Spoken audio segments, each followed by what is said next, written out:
That's us live. Okay, well, good evening and welcome to Fate of the Dice's GDQ series. Tonight we will be continuing with the second module of Descent into the Depths of the Earth.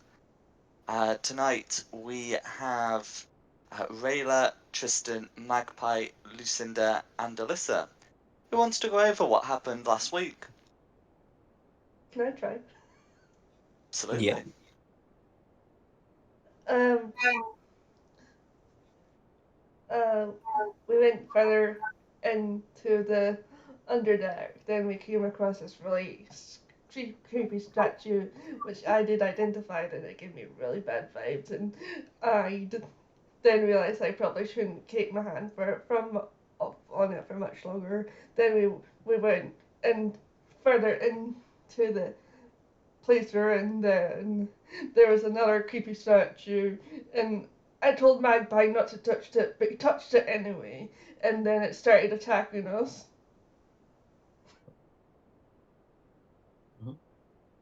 If anyone wants to add anything, feel free. No, just, well, other things attacked us with the statue, and we killed them all eventually. Tristan got quite badly hurt, if I remember rightly.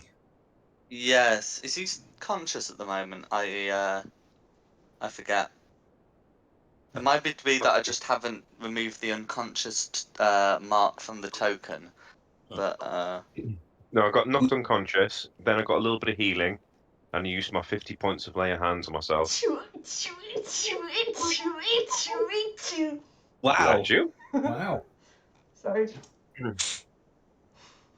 So, someone gave me 18 points of healing, and I used 15 points on myself. Oh, yeah, so Solaris, second level, Cure Wounds gave me 18. Then I got 50 points of lay on hands for myself, so I'm at 68. But I have used my drop down to 1 wound thing, because I got a double hit, took me down to 1 wound. Oh, yeah, that was it. It took me down to exactly 1 wound or something. And then the second hit knocked me out. Oh, yeah. First time down in the campaign. But then, like I say, Zolaris brought me back up, and then I used all my lay on hands, so I'm at 68 at the minute. But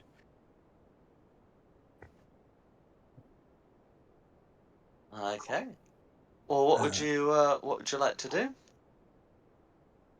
Had we already searched the... No, I think you called it because it was getting close to the time, wasn't it? So we were going to loot the bodies at the start of this session. I think that's what you said. I got a special sword off it. I don't know if that counts as... Oh, no, you did. okay. Yeah. Yeah, no, I might have been thinking of another session. Yeah, so that's all done. That was that was sort of like the main, I think the main thing sort of worth looting from the area.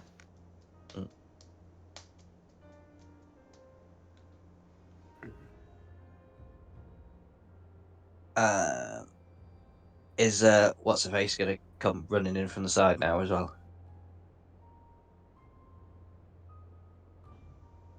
Yeah, She's at the back, Lucinda.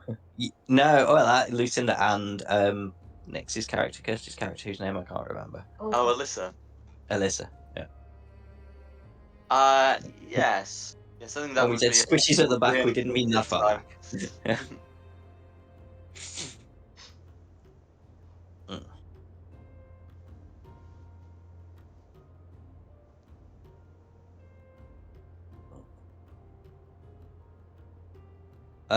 I. Do you guys want to try and stop for a short rest?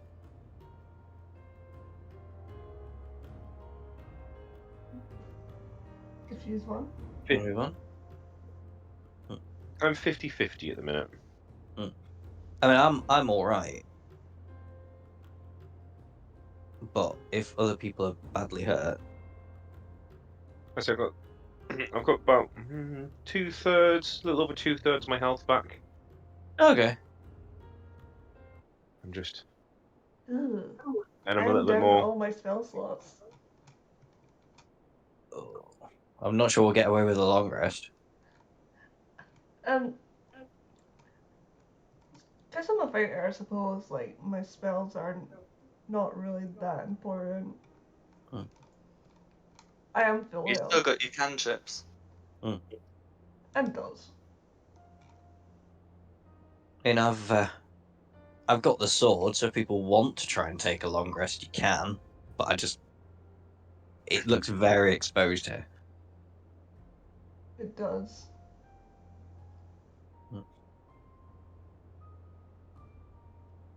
Um, I'm still reading my notes from the last one, and it's making me giggle. I put, we've entered a cave that seems to have a fairly big room. One had poo and biff pink fungi. Mm. What? yes, you Oh, took I some of the remember mushrooms. And I have the death lance as well, which I completely forgot about.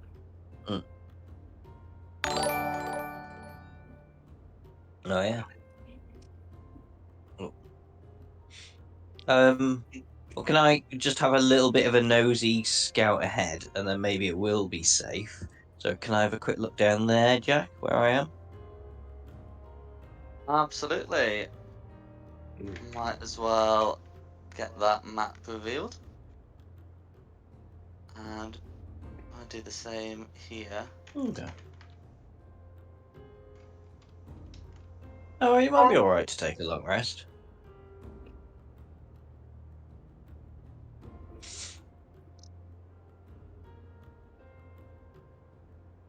Fly back, fly to the party and go. It looks like now we've defeated these living statues that the area is quiet. There's nothing else around. We want to take a break? We could probably do it. I'll bet in this area. Yeah, well, I can't see anything else hostile around. I mean, why not? We could go in here, in this little room over here, where we've got like walls to shelter us and stuff. We've got 2 fresh players, and I'm moderately confident in myself that I'll survive the next fight.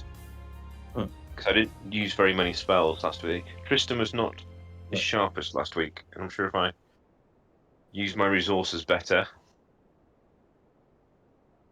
I'll be alright.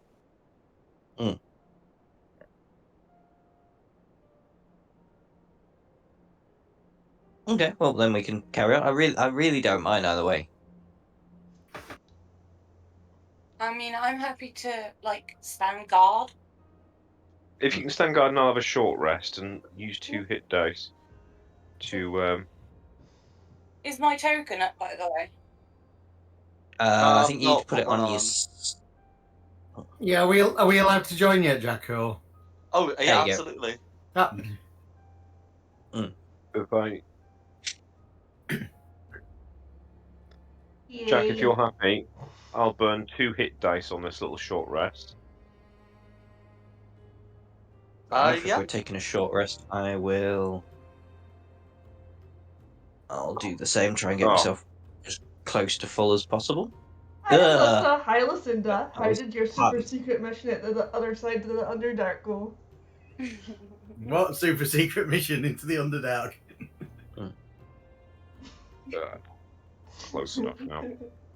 Looking around like, I don't know what you're talking about. That's because I don't know what you're talking about. Wasn't that Don't we secret? She was roll just enough trying to dice? like squeeze out a tricky one in the corner of the cavern. I just slept under the bushes. Squatting there with a paper. The Neverwinter Times. I was asleep in the bushes. I just passed straight out. You took those weird mushrooms, those weird pink But mushrooms. I did get those mushrooms, and I wanted to try those mushrooms. You've just been finding everything super interesting for the last 3 hours. Everything was very colourful and flowy. I want to pick more. And last week I really was avoiding weird mushrooms. I just thought it was great. I found the death spear and some really cool wild mushrooms. Pretty big win. You made a mushroom kebab? I made a mushroom kebab and it was bloody tasty.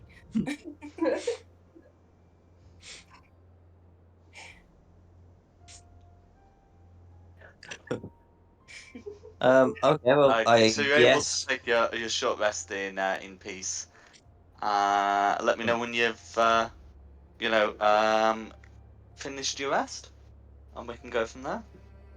I'm good to go now. I'm good to go. It looks like I there's mean, only I one think- way in and one way out. Oh, dear. Very much so. I'm glad to see we both fluffed it and completely wasted our time with hit dice. Yeah, I mean, to be fair, even doing that pants, I'm still only 2 off full, so I'm good. Yeah, but yeah, full for me is like half of you, so.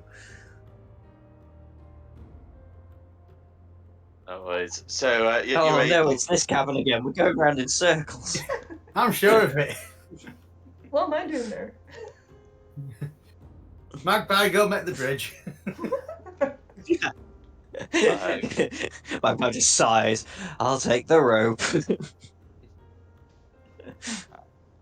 So you're able to continue with your journey into the Underdark. And as you do so, after a time, um, you can hear a strange sound. It sounds like wind. You don't get an awful lot of wind in the Underdark. Only some of the largest caverns are big enough to have so much as a breeze. But you can definitely hear the sound of wind ahead.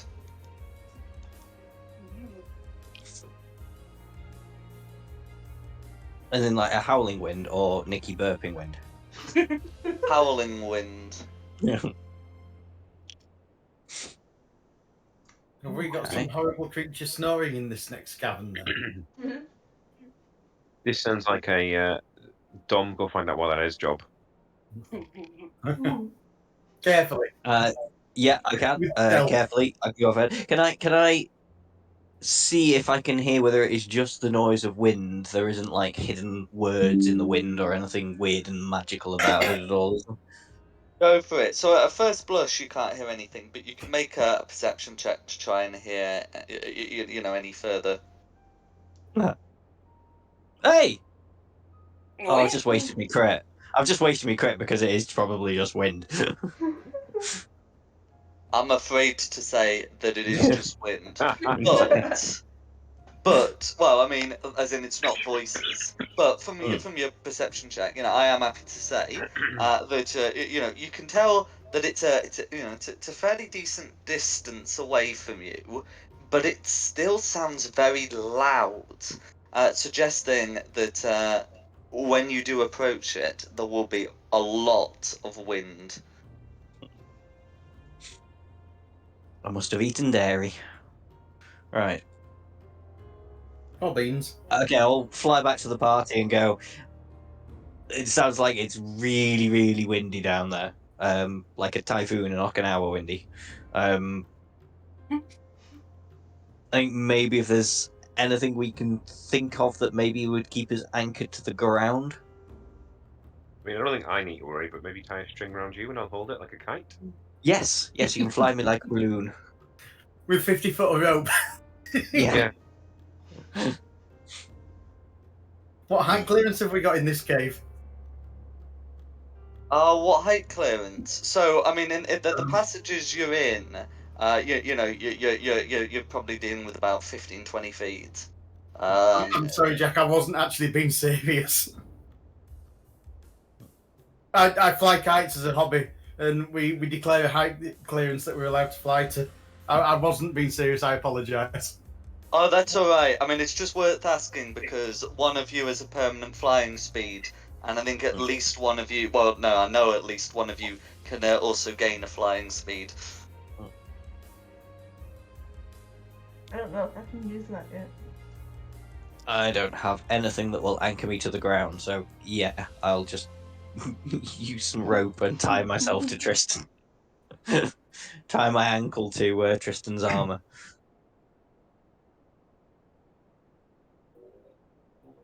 Yeah, there you go.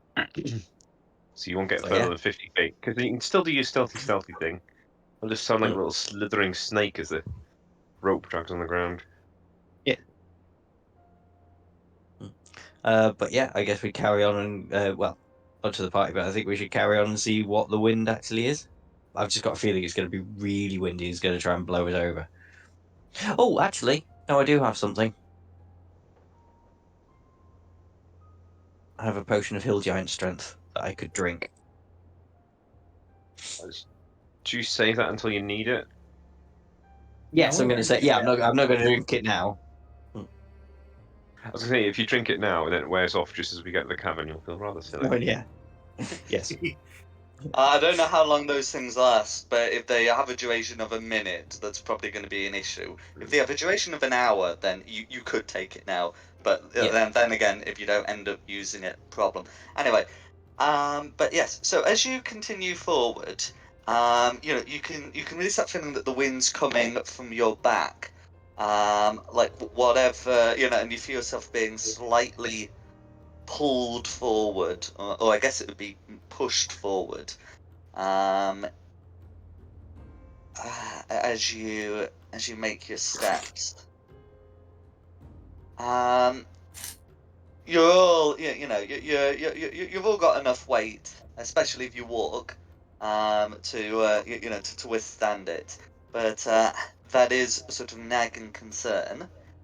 And as you follow it into a larger cavern, you can see that at its center is a swirling mass of wind, at the center of which there is a blue glowing light.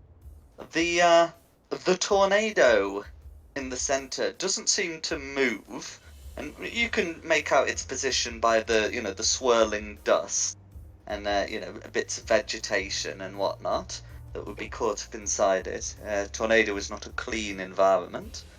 But you get the feeling that trying to cross the cavern without taking some precaution is going to cause you some problems. As you approach, definitely Magpie will be grounded to avoid being pulled in, and some of the lighter ones of you would be would find it difficult to keep your balance walking. We skirt around the outside of the cavern.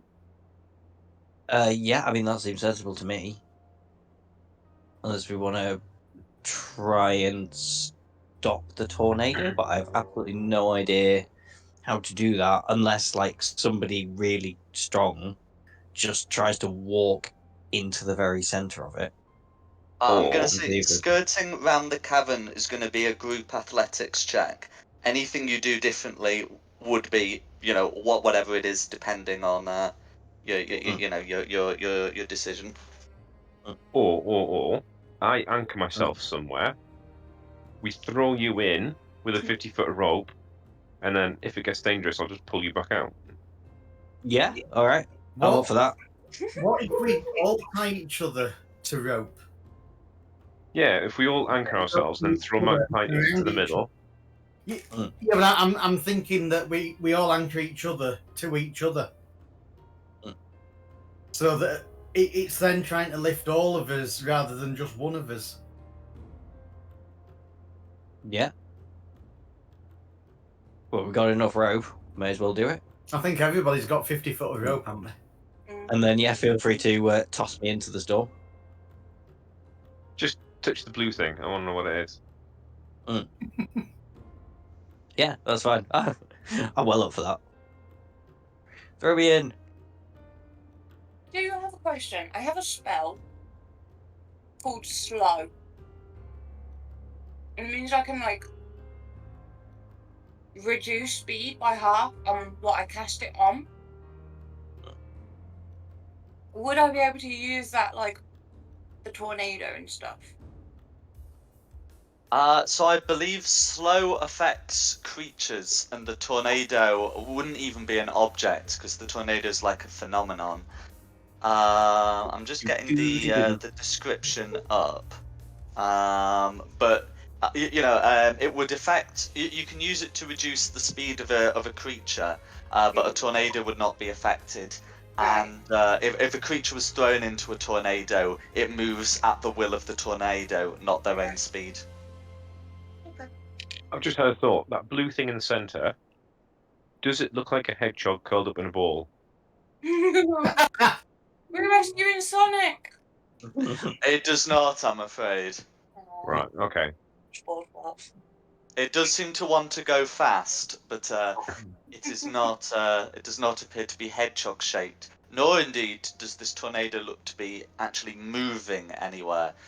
But the air around it is, of course, in its inward spin. Okay, so yeah, so if you want to toss me into the middle, I'll try and grab the ball.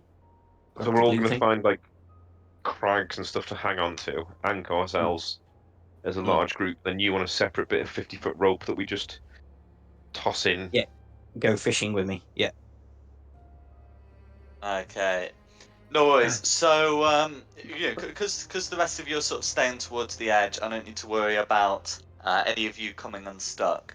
But can I confirm the plan is to tie a rope to Magpie, throw Magpie into the tornado, and what is Magpie intending to do once inside the tornado? Can I just get that confirmed? So you said there was like a blue orb, did you, at the middle? There is something blue that appears to be in the tornado, emitting Okay, a I would light like to, that's escaping the dust. as I'm whizzing around, I'd like to try and grab the blue thing, touch the blue thing, or actually, to be fair, on the first pass, I'd like to have a good look at the blue thing and see if I can figure out what it is, and on the second pass, maybe then try and grab it. Is that okay? So we're When going you to say pay the rope. pass, do you mean like spinning As around I in the like tornado, or is spin it being around it, pulled out? as I'm spinning around it. So if we pay the Okay. rope out slowly and we stop once you give a hand Oh, yeah. signal, Mm. then it'll try and be pulling you, but you'll be anchored to us, and you'll just get stuck near it without being pulled around it. Yes, like that. Okay. And then I'd like to have a look at it before I try and grab hold of it. No worries. So you're able to set yourselves up to pay out enough rope to get Magpie sort of in the wind. It would be quite difficult for Magpie to return to the others on his own steam, but of course you have the rope. And as it gets closer, Magpie notices a few things. First of all, the wind around the tornado starts getting quite sort of unpleasantly gritty. There's a lot of dust. Certainly you wouldn't want to spend a long time, sort of in the environment around the eye of the storm. But Magpie can see that very much in the center, the blue light seems to be coming from some kind of magical sapphire that appears to be suspended. Okay. Can I make an Arcana check on the sapphire before I try and grab it, or Absolutely. can Enola help? At this point, you're deafened by the wind, and the Okay, others are fair too enough. far away to see. Can Okay. the magic ring help? I mean, does the magic ring need? To be fair, 24. That's not too shabby. Okay, that's fine. So, from your Arcana check, you're able to recognize, this tornado as being the effect of an elemental gem discharging. An elemental gem can be used to summon an elemental of its corresponding type. This one would, well, judging by the effect, would be summoning an air elemental. Air elemental. Okay. Can I try and grab the gem then, please? Okay, so if you're able We to should have give a sorted this out signal, before, but it's one yank for letting me out a bit further, 2 yanks for bringing me back. Okay. that's fine. So either using the ring or using the rope, you're able to send a signal. You could even just do a thumbs up.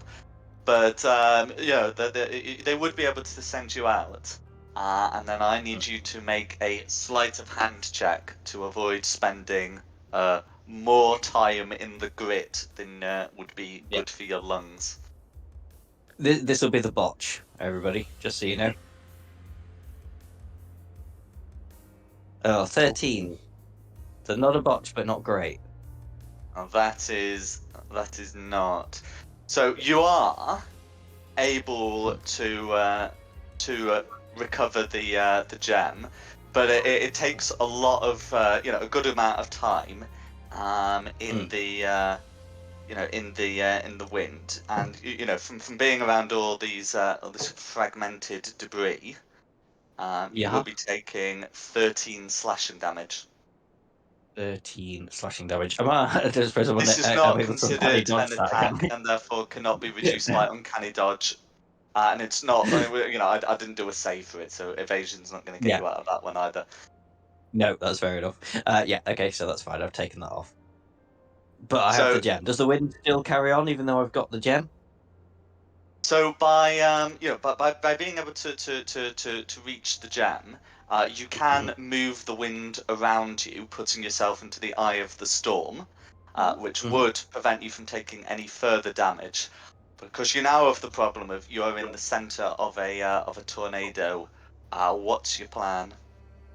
I need to try and figure out a way to turn this off, don't I? Would my Go on. Arcana check from before give me a clue how to do that, or? Yeah. So from your Arcana check, you're able to determine that this is caused by its magic leaking, and you could attempt to make another Arcana check to stabilize it. The dispel magic spell would also work, but I'm familiar with your spell list. Yeah. Okay, I will try and make another Arcana check to stabilize it. 21. Okay. With a 21, you are able to stabilize its magic. Turning it into a normal elemental gem. You can potentially use it to summon an air elemental at some point, and the tornado starts going slower and slower. Soon the others don't feel as pulled. The grit around just begins to drop to the ground, and after a few minutes, the air goes still, and the cavern goes back to silence. Sweet.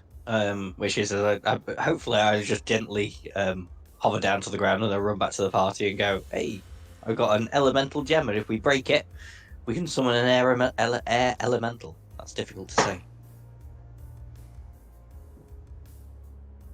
Summon a what now? Sorry. Elemental. Cool. We can summon the holes in cheese. That's the air in Emmental, isn't it?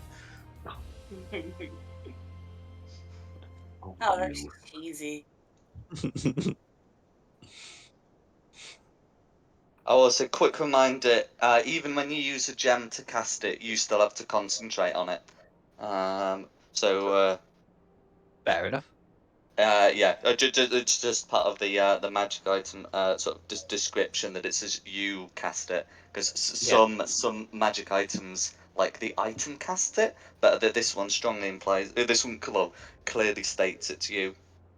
Yeah. I mean that's fair enough because presumably the elemental will be under my control. Yeah. Yeah, summoned as if you cast it, so that would make sense with the concentration. Yeah. Yeah. It doesn't work like scrolls in the fact that this is like a 5th level spell, so I'd have to make a check to see if I was actually able to cast it. Does it? Not like scrolls. The gem is perfectly sufficient for you to cast it, and then it loses its magic. And still, I think it's still considered to be a sapphire, or several broken sapphire shards. But Cool. yeah. I see that as an absolute win. Easy peasy, lemon squeezy. And it only cost me 13 health. Well, I'm happy to carry on, unless there's anything else of interest in this cavern. Not really. There's, a bit of dust, bit of shredded fungus, but otherwise you've got the valuable looking thing. Is there There is like a house with two legs poking out the bottom of it, with magic boots on? We're not going up against Abba Yaga. I'm afraid not. I'll say looking at the gem further, as well as the fact that it's clearly been enchanted, it looks like it's been cut, and that it's not just like a naturally occurring gem. I'm gonna say with your Arcana check, you recognise this as being the work of gnomes, specifically deep gnomes. Who live in the Underdark.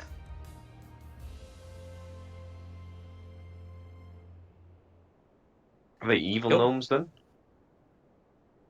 Is it like the drow evil thingies? That these evil gnomes? They're potential subjects. You can make a history check if you'd want to know, or if Magpie would tell you that he believes them to be gnome crafted. I will tell the party that and go, it looks like there'll be some deep gnomes down here. More subjects for the Magpie Empire. Why isn't that not working? Right, let's roll a history check then. Oh, I'm barely aware of what a gnome is. I think it's one of those things that sit in the garden with a fishing rod. Like, that's odd. Why would they be bothered? Essentially, it's like that, just underground. You know that gnomes tend to be friendly enough. Who knows what these are like? I'm intrigued. Cool. Right. Well, I'm barely aware of what a gnome is. So I'm just happy to carry on. I pat you on the arm and go, it's okay, big man. To one too many blows to the head, I'm like, oh, I'll take some home and decorate my garden. And he wear a red hat. Get some amusing poses. Cool. Yeah, I'm ready to rock and roll then. No worries. As you're able, to continue, you start seeing tracks appear. Possibly there would have been tracks earlier, but the tornado would have obliterated them. There are many tracks that come in two varieties. One has clearly been left by a small creature, well, by small creatures wearing shoes, and the other has clearly been left by some sort of large creature without shoes. They do not look like, human footprints. Does it look like the large thing may have been chasing the small things? Can you make a survival check, please? No.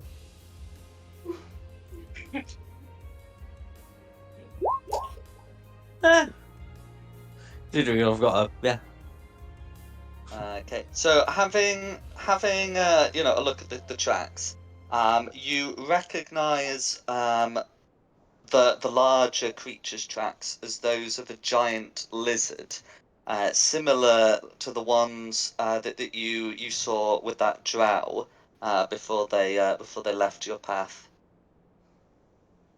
So it looks to be a giant lizard and many small creatures.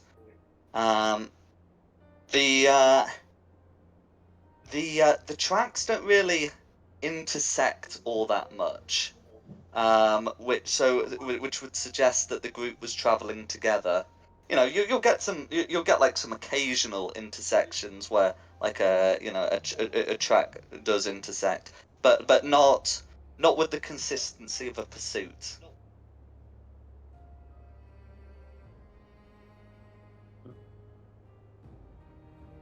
Okay. You guys want to do? Rayla? What do you want to do? I don't know. What do you want to do?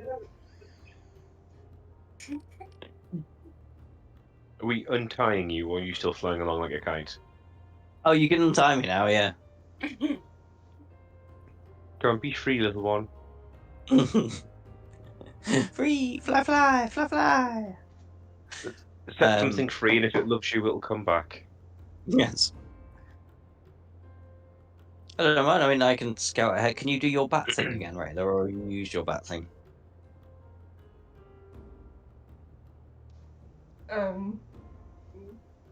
It resets at it resets at a certain time. Oh yeah.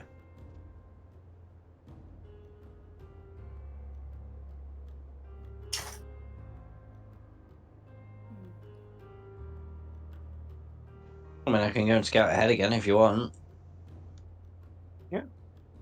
Yeah, sounds I'm like happy. I'm always happy for you to run off and face certain death on your own. Yeah. All right, The fair enough. clock I'll... resets at dawn.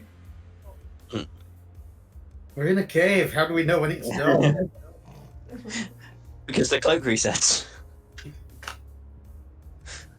Okay, yeah, I'll sneakily fly ahead then and see if I can see anything. I'm sort of guessing, yeah, these are... Find some gnomes. No worries. Does Magpie know what a gnome looks like? Yes, because Magpie knew that the thing was carved by gnomes. Oh, right. Mhm. Tristan doesn't know. How long till my clock resets? They basically look like me, but without wings. Yeah. No worries. So, as you go ahead,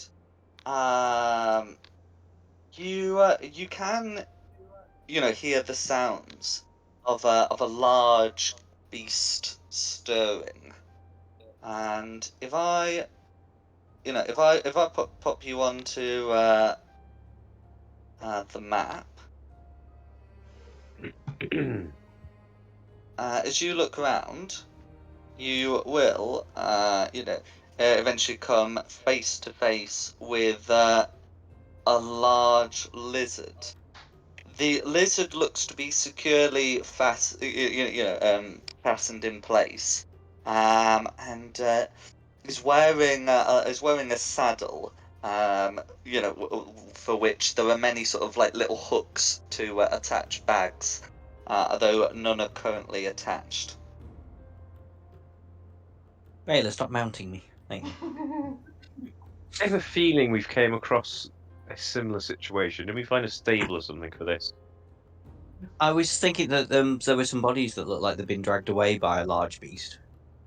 Oh yeah, and We found a there saddle there or were something, saddles or a and stuff, stable. wasn't there? Yeah. We found a Yeah, stable or something for this before, didn't we? we did find saddles and things. Okay, well, I guess if I go I and go not here. get too close to this creature, but go about here, and are its owners around? You can't see any owners around. Is anybody good with animals? I'm not good with animals. I've got +1 with animal handling. So. Yeah, when you got +1 as well.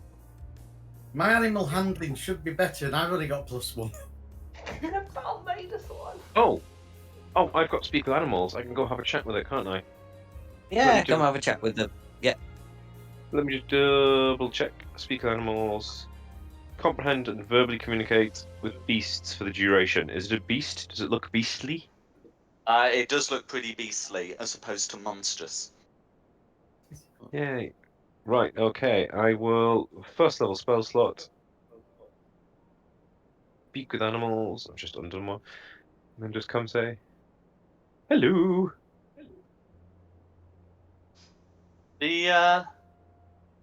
The lizard looks at you and says, "Food?" Are you hungry? Do you know where your food is round here? The lizard gestures its head towards some of the glowing fungus on the wall, and then looks around to its little pen, where you can see it's been stripped of similar fungus. Alyssa, Cool. Alyssa. The imp will say to you, "There." Go get some. Go get some. Go get some. I've Put still it in a got nice some little Alyssa. mushrooms. Cool. So I'll go gather some up from these walls and put it in its pen.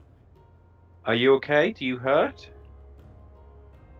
The lizard says to you, "No," and begins to eat the fungus. Do you know where the people who brought you here are? The lizard says yes, and gestures with its head to this cave here and this cave behind it.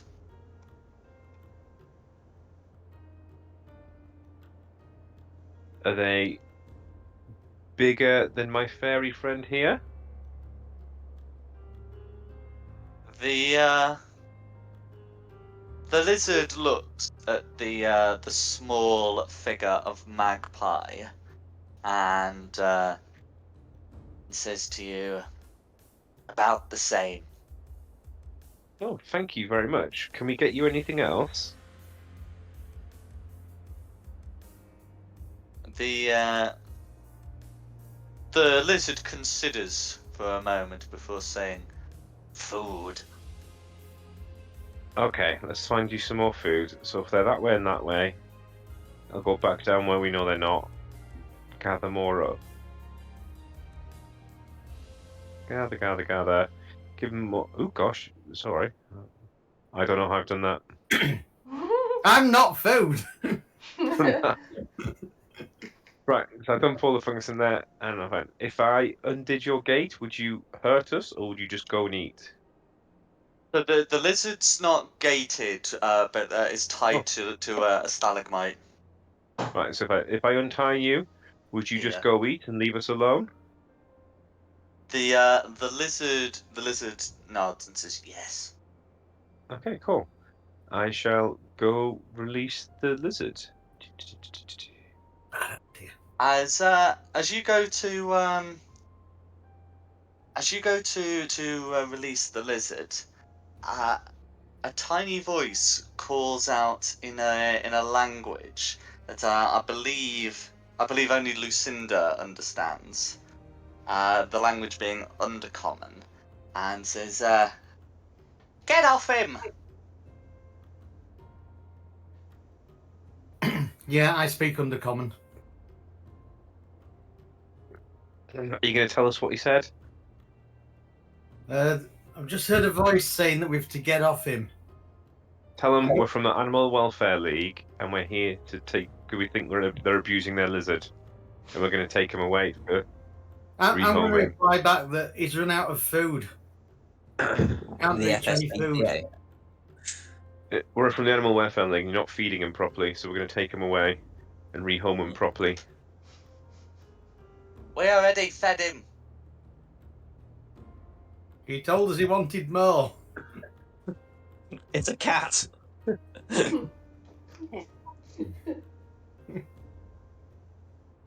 He always wants more. Look, we don't care what you say, Animal Welfare League. We're doing what we want, regardless of what's right.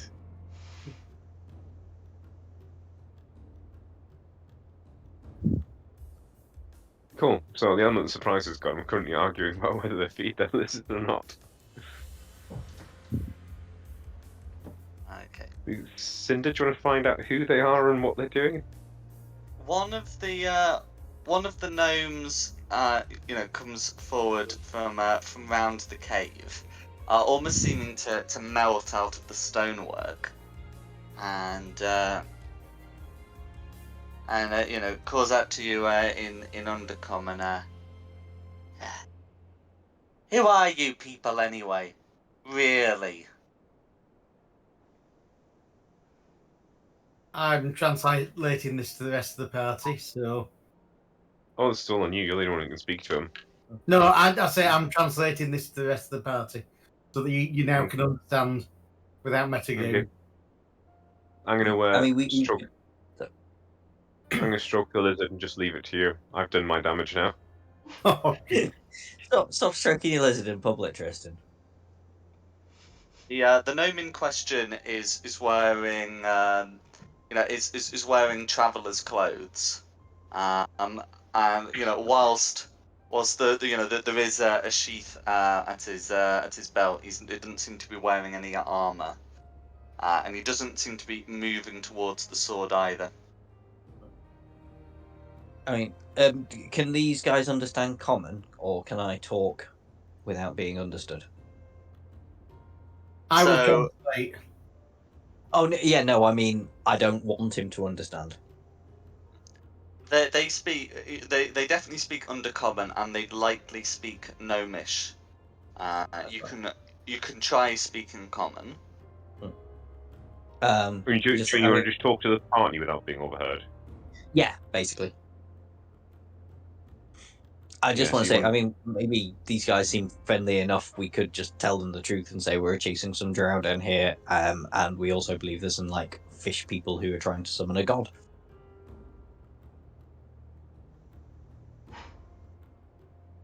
And they could help us. They seem friendly enough. What are they, traders then? Is this their pack animal? That let's find out what they're doing first. Yeah, go for it.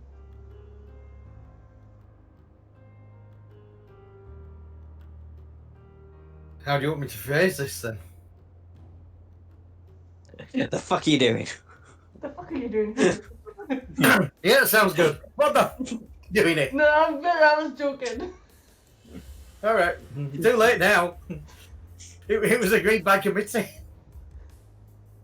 We're travelling through the cave. What the fuck are you doing here? So is that what you're saying to the gnomes? That's what we said to the gnome. It was agreed by committee. 3-1 majority.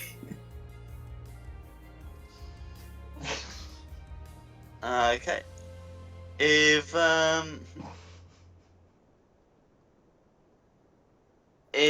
you put it in that delightful phrasing, the gnome's hand will head towards the sword hilt and say, "Hands off our lizard.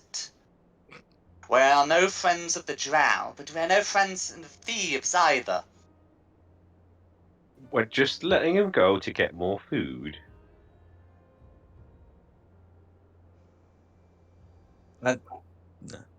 I'll say in common, put the lizard away. I think they probably know better how to care for one of these lizards than we do. Yeah. The lizard doesn't look particularly underfed.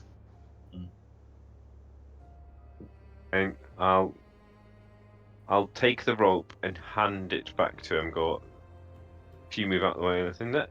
Here's your lizard back. So he's got the rope in his hand, which makes it harder for him to grab. Oh god, this has went wrong. And you go, ah! Right, you move. I'll stay still. I'll give him the rope back. If you hand the rope towards the gnome, the gnome will take the rope. There you go. So he's got his hand off his sword now because he's taking the rope and go. We weren't stealing him. We were just trying to make sure he's properly fed because he told me he was hungry.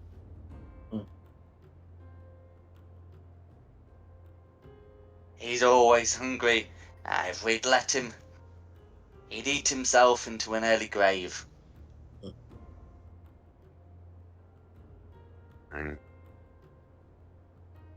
So, he looks like a pack animal. Are you traders? The gnome nods. What do you trade in, good sir? We trade in gems. Happy I think coincidence. we found one of your gems. Excuse me a moment. I just need to walk over to Magpie and go, no. Bad rogue. Down. No. Okay. Okay. Should we ask him if he knows about any drow nearby? Or if we just carry on? And what about those fish people we heard about as well? Whose name I can't remember now. Akatoa. Akitoa, that was it. Akatoa? Mm. Akatoa? And we knew we'd run into these guys down here anyway, because all roads lead to Nome.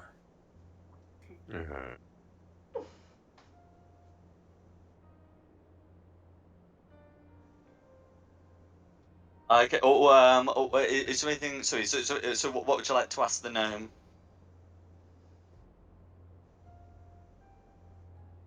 I guess I it's think Alyssa's just going not Alyssa, Rayla's just going to scream Akitoa at him. Akatoa? Do you know? Who? I've seen Yeah, I'm going to ask. Who do you Akatoa. trade with? Who do you trade with down here? The gnome hesitates before saying, "We prefer to trade with the dwarves.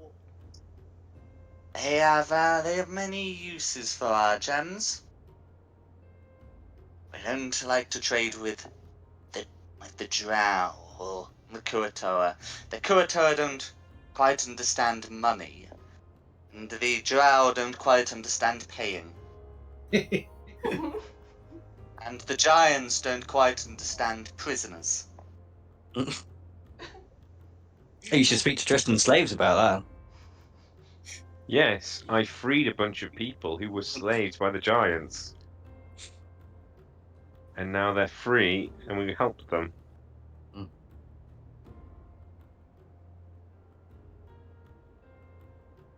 Cool, right. Whereabouts are the dwarves? Are they friendly enough? Some are and some aren't. The surface dwarves, we have no problems with. Some can be greedy, but well, we can say that about anyone. The deep dwarves, the grey dwarves, they can be less accepting of us, but they accept our coin and they accept our gems. We have no particular quarrel with them.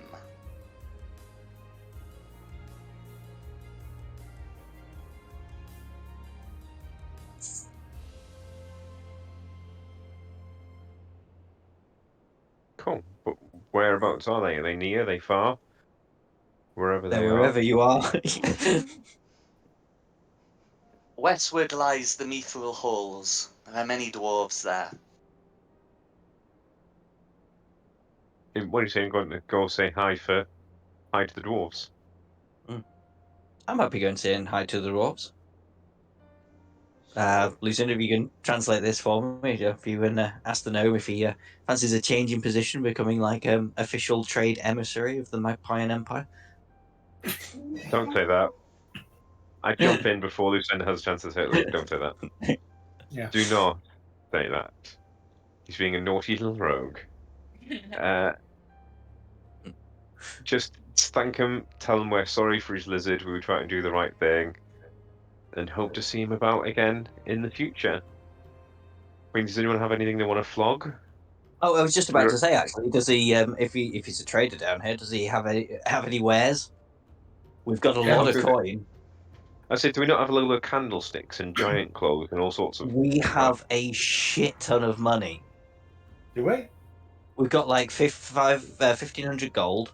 We've got 2 diamonds, one worth 500 and one worth 300. We've got 800 gold pieces worth of gems. I think we need to keep the diamonds for resurrection. I think there's a reason why we were given that one. Which we then chose to completely ignore on the prisoner that it was probably meant for, but hey-ho. We've got a couple of soul coins as well, if we're feeling really adventurous. Oh no, we used one of those, didn't we? Did we? Gonna ask his cheapest gem is that he's got.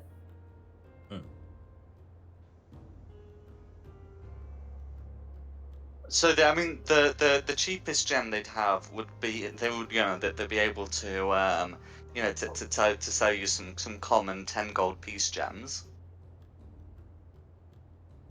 Why are we buying more gems? Is there I a don't purpose to know. it? I was. Did you just get excited Does and he go have spend anything for money? sale that isn't gems? Does he have any rope? That's really useful. I feel like we should buy more rope. So they would have some more rope, yes. I'll get open my player's handbook so I can get the price list for that sort of thing. Oh dear. Wooden King's ransom for 50 foot of rope. I imagine hemp's pretty rare down here, so. Well, they said that they've that they're aware of the dwarves of the mithril halls, and the mithril halls are sort of like a great passing point between the surface and the underdark. So not necessarily all that rare, for these traders. Trying to get rope off the Kuratoa, would be more expensive, even if they were willing to trade. Let's see, rope. Yeah, so hemp rope would be a gold, and silk rope would be 10 gold. I don't think we need to do sort of pricing modifiers for these people. They would have, well, they would actually have rope of both kinds, because I imagine the silken rope they could probably use for climbing or something.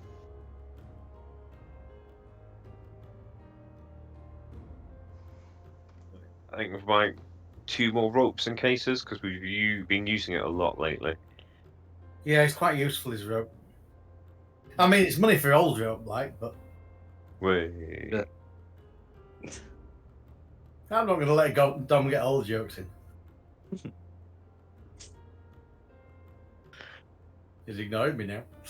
Yeah, No. the No, I the giggle. gnome seems to be helped by some other gnomes who begin to try and get some wares. But what were you looking to purchase from them?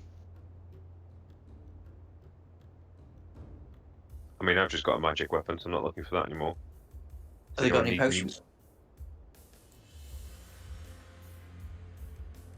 So they will have some potions. So they'll be able to offer you some potions of healing. You notice as you speak to them, that they don't seem to be quite as, how should we say, prepared as you'd expect for a merchant train to be. They seem more to be listening to your requests rather than proactively trying to sell you things. But they will be able to show you some potions of healing.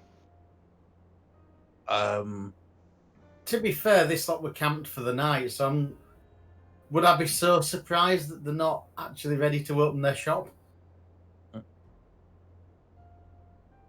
No. The potions of healing, are they all normal potions of healing? Or are there any greater or. So they'd have both common and uncommon. No.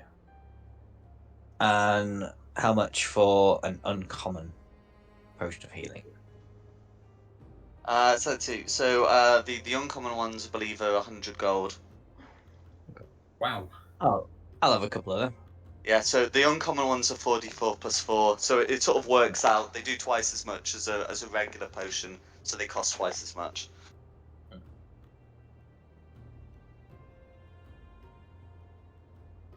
On skin. Well, feel free to dip into the 1500. It's like a party fund. I think, again, a couple of potions of healing potion would be a really good idea. Mm. If we could each carry a few.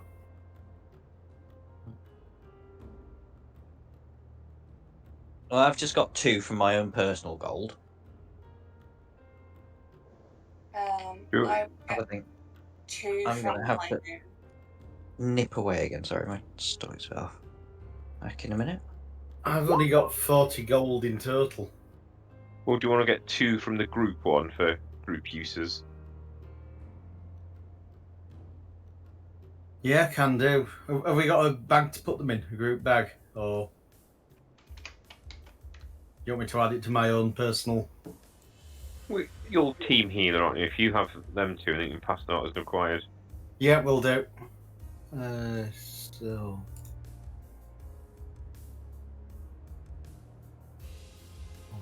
Where's it gone? Potions.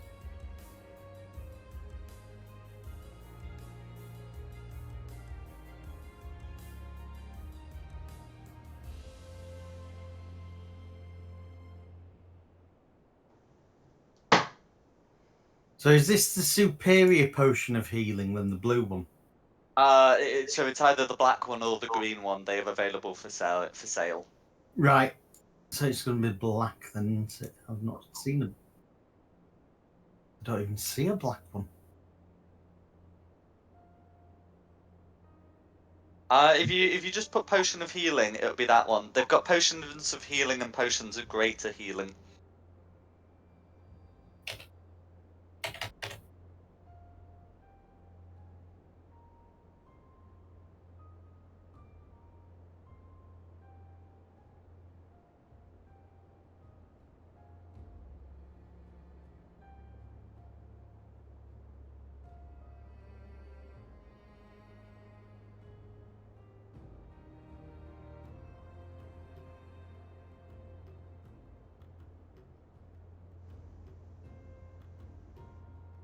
Is anyone else getting anything else?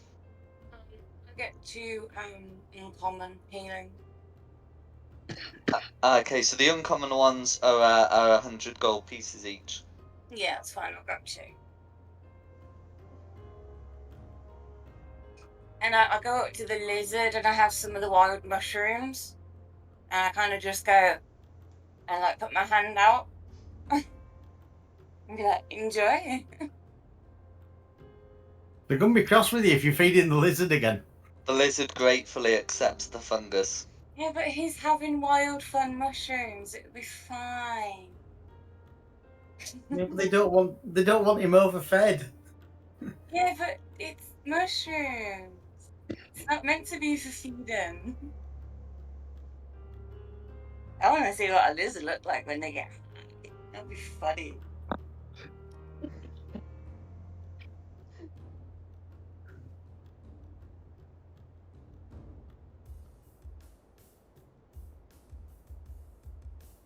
Okay, is anyone else trying to get anything else? I'm good. Oh, Nothing with no price range or anything. No worries.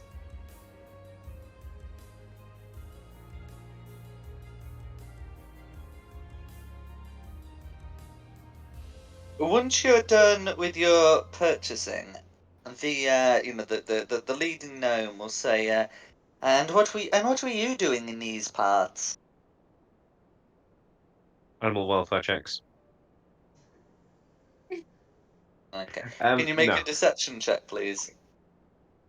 Oh, Yes, that's going to okay. be the line that you stick to. Yes, it is. Oh, wow. Unbelievable. That is the most ridiculous nat 20 ever, but hey. The deep gnome does appear to be fooled, and will say, well, whatever checks you may wish to do, you'll find that we do not abuse our mount. He seems in good condition. He said he wasn't hurting anywhere. He's just a fat little boy, aren't you? Can I rub his tummy and go, who's your fat little boy? You can indeed. I believe your speak animals would still be active if it lasts for 10 minutes. Yeah, so I'm just giving him some fuss. The lizard Yeah, cool. responds, I am. Well, have a good day. We shall move on and find out if the dwarves are keeping any animals in the state they're in.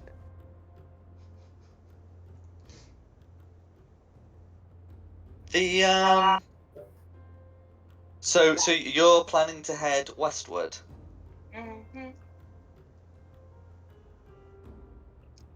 I think so. Yeah. Okay. Yeah. The in which case the gnome will say, then we will see you at the Methil Halls. If you're heading there, you should be able to arrive within a week. Oh, we. Damn.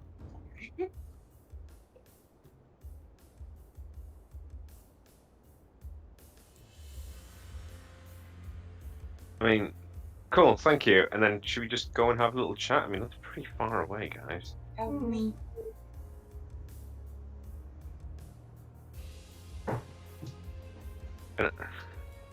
Let's huddle. Huddle, huddle, huddle. There's a cave here you can use. Oh, yeah. Huddle!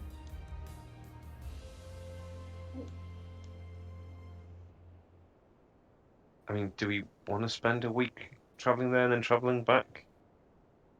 Might not be worth it. No. We have got a mission to do. What if we suss out the cave more? See if there's anything else lying through here, and then, if nothing, maybe do the trek. Yeah, I suppose we have to stop this evil god summoning, don't we? Yeah. Would they know anything about it? Did we ask them about You the fish? haven't asked, but you could ask. Go on, Ascendo, would you mind popping back and speaking to them? Yeah. Incidentally, on our way here, we came across an elemental being summoned. Do you know anything about this? No, not the Emanon, the fish people. I thought it was the elemental we wanted. No, we want. We need to stop the fish thing. I think I've missed something here. I know nothing about a fish being. Kuratera. Koa. Oh God. Right. You ask him through me, because I have no idea what we're asking him now. We need to understand if anybody has seen the Kuratera. Because we need to stop them from raising the god.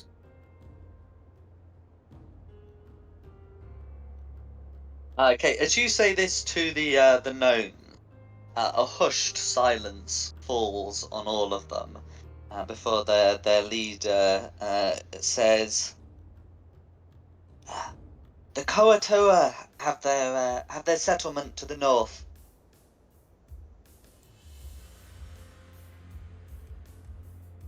Right.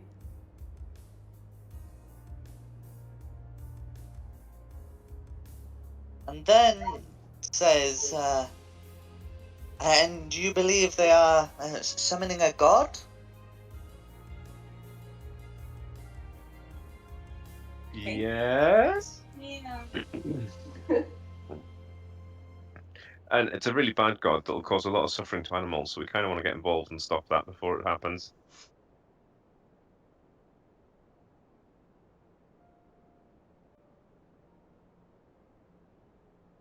You know who they are summoning?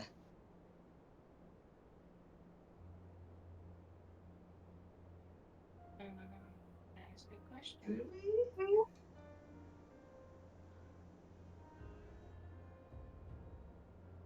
I don't.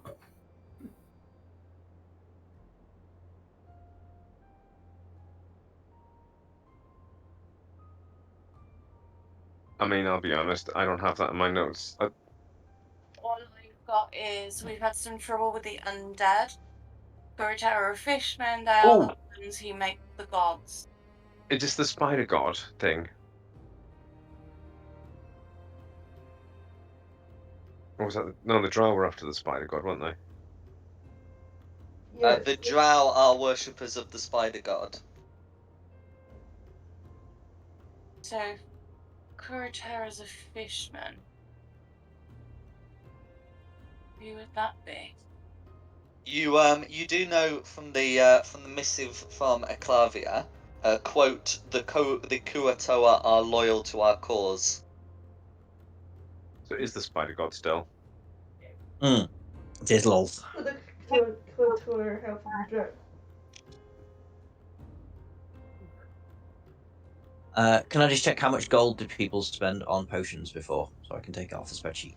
I spent 200 out of my own pocket, though. That's off your own pocket. Fair enough.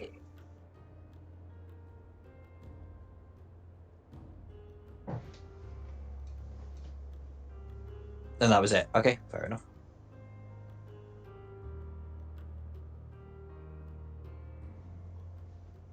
Okay, so what do you tell the Kuatoa? The gnomes. That they're summoning a spider god?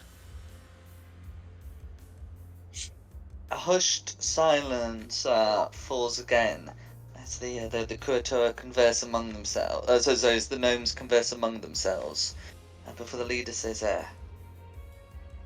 Do you mean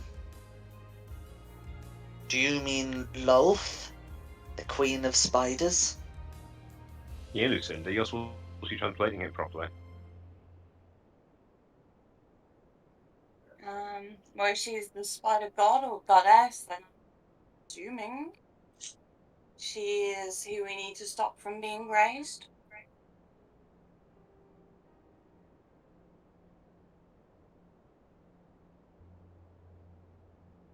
At which point the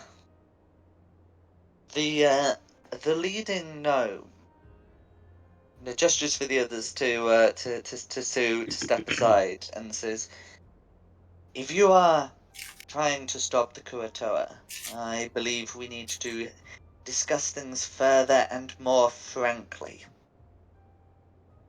Are you willing to join us on this fight? Oh, go on. Should we get a The fire going and get some tea going? Yeah. Let's have a good old sit down, a little fire, some tea, and let's have a proper good conversation. And I may put some mushrooms in other people's tea. Oh no. This is not the time to be high on mushrooms. See? Always the time to be high on mushrooms. We're about to fight against people summoning a god. This is definitely the time to be high on mushrooms. Imagine, that would be amazing. I'm gonna get high while I'm fighting, so anybody else who wants to join me, crack on. I'm going to brew up some Do I jasmine really tea need to be instead. the parent of this group? No, I'm brewing jasmine tea. Poor Jasmine. So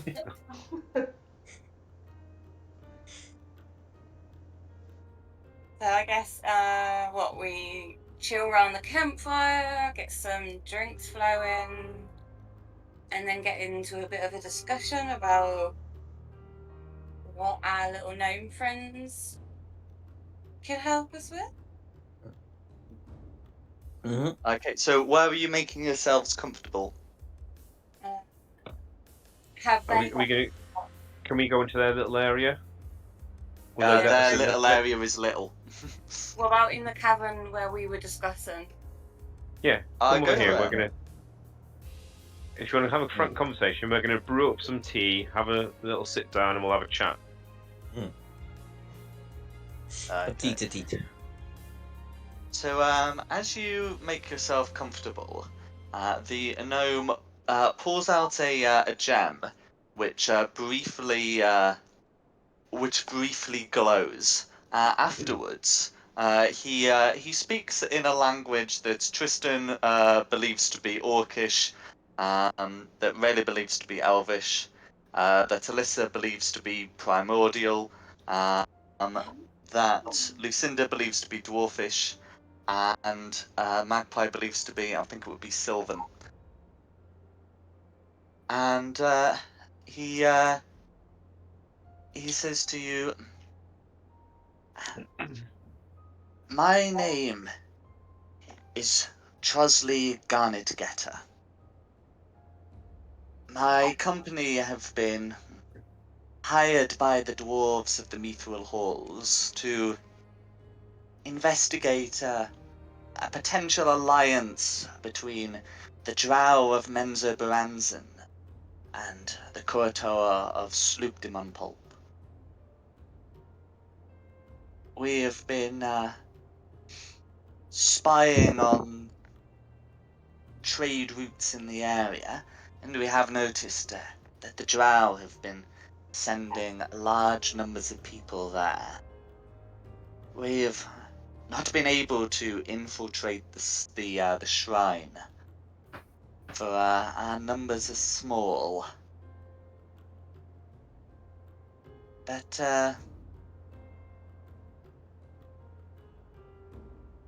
we do believe there may be a way in through their water source. If it were possible to clear a path to it, we might be able to send forward an infiltration team.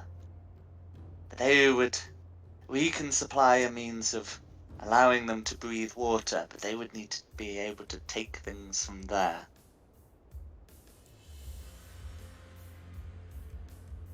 Can we get them to? I mean, are we keeping a map, or are we just getting directions to these places?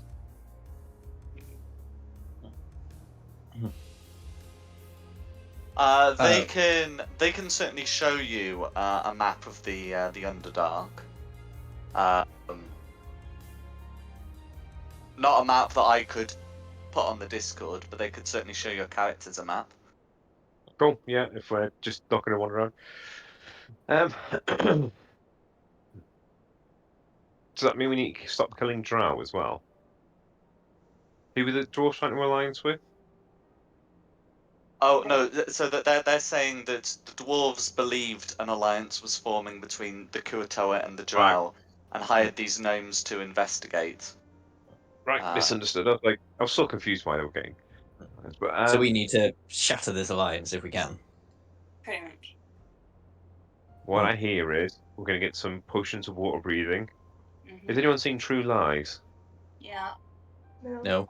You know the opening scene is he has to sneak in to an underwater cavern. Yeah. Then he takes his dry suit off and he's in a tux and just blends in. Yeah. But it's a great film. What's it called? True Lies. It's a True proper Lives. True Lies, Lies.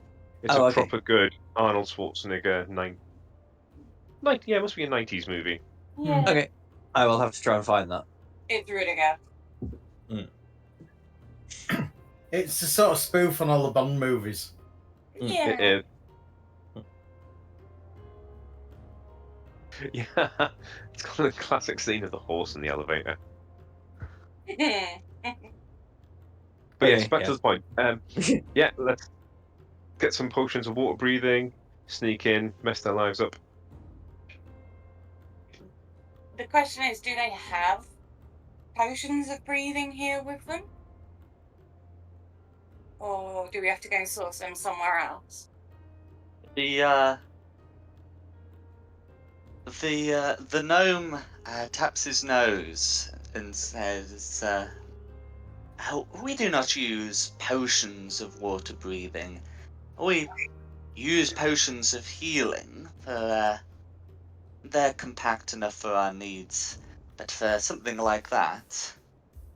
He holds up the stone that that glowed before he began speaking to you all, and you can see it's a bloodstone, and a semi-precious gem, and he looks at that and says, "We have a few of these.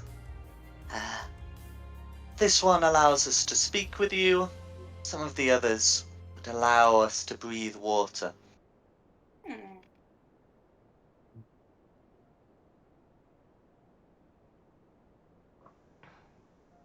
And would they work on us, the party? And Does it work on groups or individuals?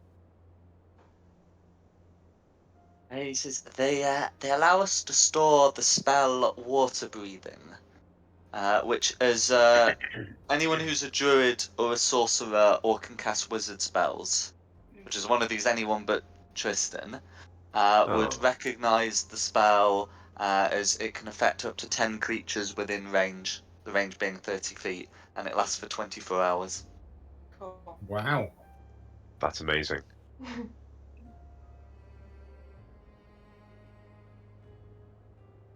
So, are we gonna form a alliance, I guess, with these guys and check the stuff out? I mean, or... Yes, we shall welcome them into the Empire. I guess our interests align and we can go mess up some drow.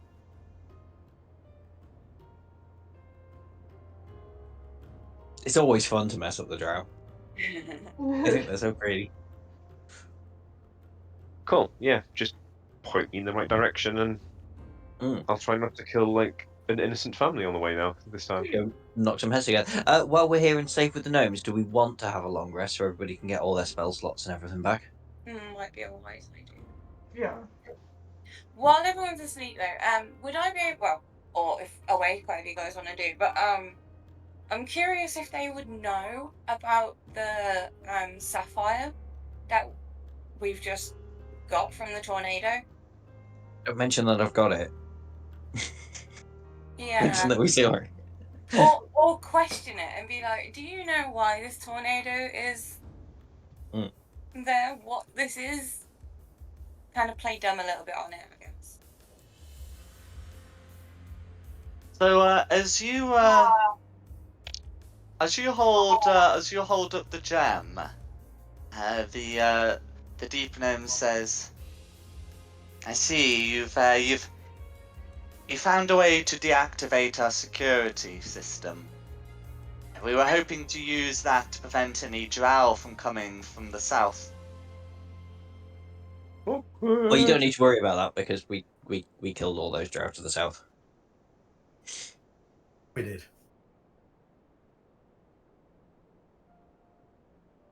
Very good. Hopefully they will send no more from Menzo Baranzan. Oh yeah, I forgot about that. Yeah, you've destroyed an outpost, but they have mentioned that they believe it's like a whole city that's sort of involved. But you know, you're right that you have destroyed the most imminent threat, and it would probably be a while before anyone else came. Do you mind if we hold on to it? Well, when you set up a security system like that, I suppose one can only say finders keepers.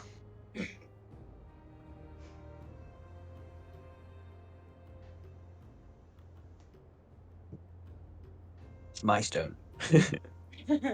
Yes, he is a magpie. He likes shiny things. Yes, I got a shiny blue sapphire. Yes. Mine. Let's see if we've got a less dangerous shiny blue sapphire for you.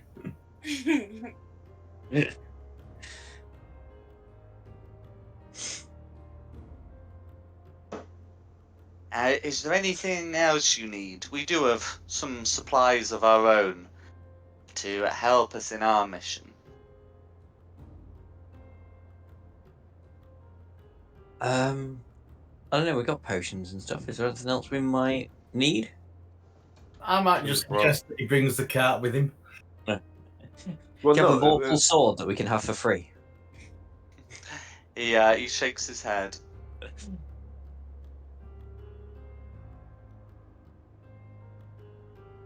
Are we not going to question as to why gnomes have lizards? nope. Seems perfectly reasonable. Yeah, I didn't see any problem with it. But yeah, if you want to ask, just offend our new friends. I know. I'm just curious as to what they could be doing. Because it seems native to here. It's eating local plant life, so it doesn't. Mm. I mean, what would you feed a horse down here? Would it eat the mushrooms as well? Yeah, well, yeah, I was gonna say it'd be pit ponies, wouldn't it? If it Mm. wasn't And then you giant have to bring lizards. hay down. Yeah.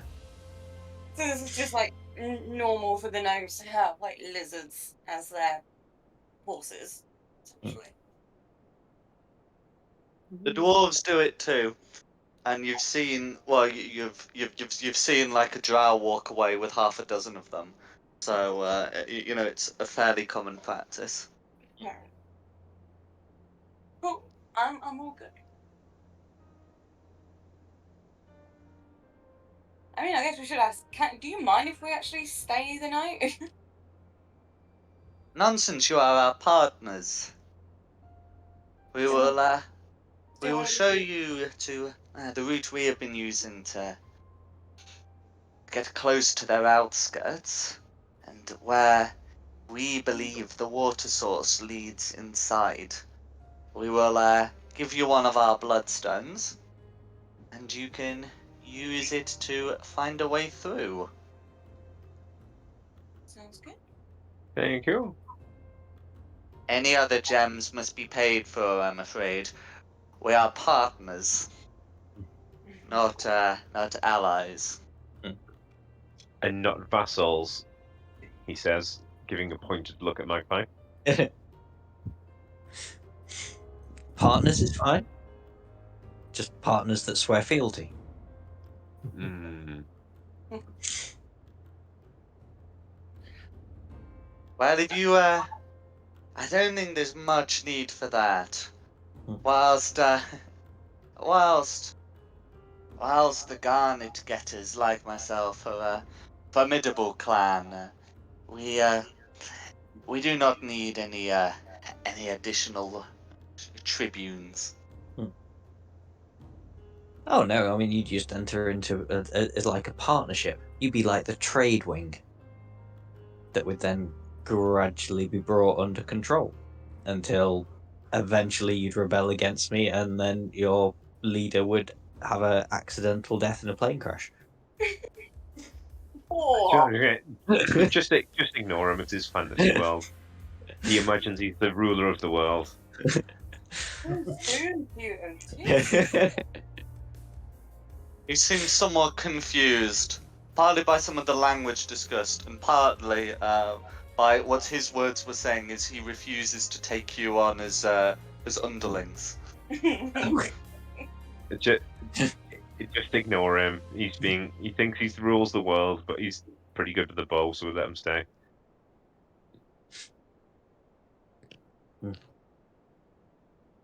Unless there's anything else we can do for you, we have a cave. We have 2 caves of our own. You may spend the night here. Well, what passes for night, and we shall set forth when you're rested. When we are rested. I was just looking through my spells, but nothing's gonna help me more than what I already have, I don't think. Oh, are we? Sorry, just to clarify, the water breathing stones. Do we get one of those each, or have we just got one to sort of share? Well, he hasn't given you any of them yet, but he Oh, has okay. promised that he'll give you one. Right. Okay, in which case I'm gonna forget one spell.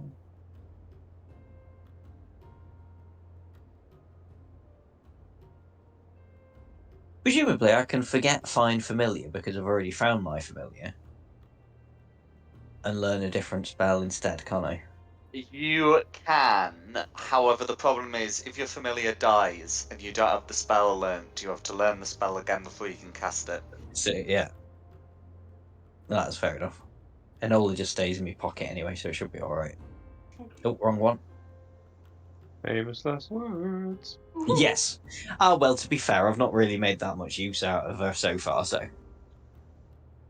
Yeah, and I need to summon Lance again. So during my long rest, I've forgotten Find Familiar, and I have learned Air Bubble. Before going to bed, I cast Find Steed and got Lance back. No worries.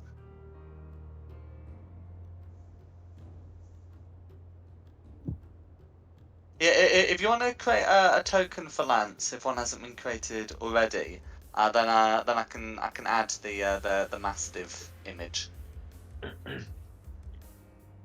Let's see. We did have a Lance before, didn't we, actually?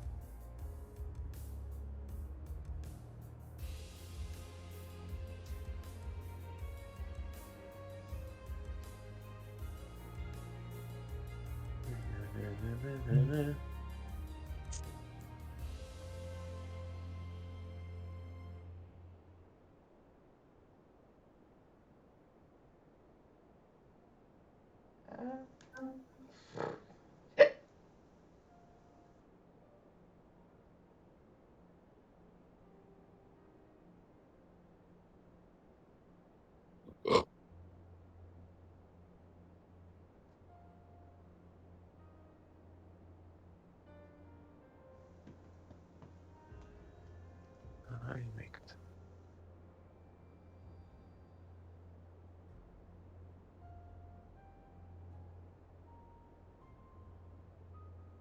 I'm being a bit. Here we go.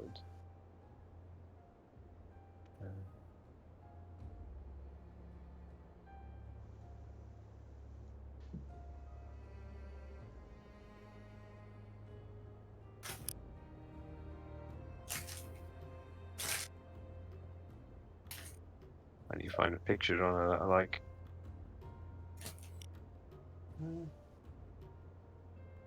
Okay, so is anyone making like any changes during the long rest to like their spell list?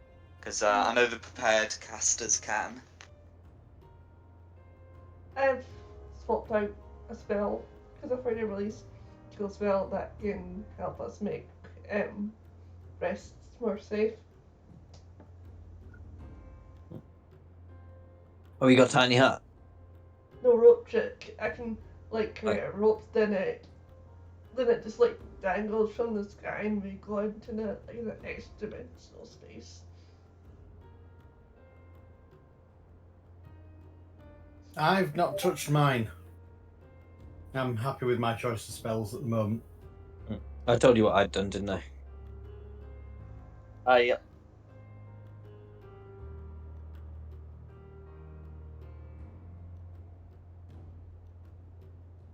In fact, if anybody can learn Tiny Hut, down here in these caves is the perfect place to have Tiny Hut. Tiny hat. Tiny Hut. Oh. HUT. It's basically a tent that can fit, what is it, 5 of you in there. Rope trick's kind of like Tiny Hut. And nobody can get in or out until you've had your rest. Rope trick's just Oh, your wow. version of Tiny Hut. Oh, okay.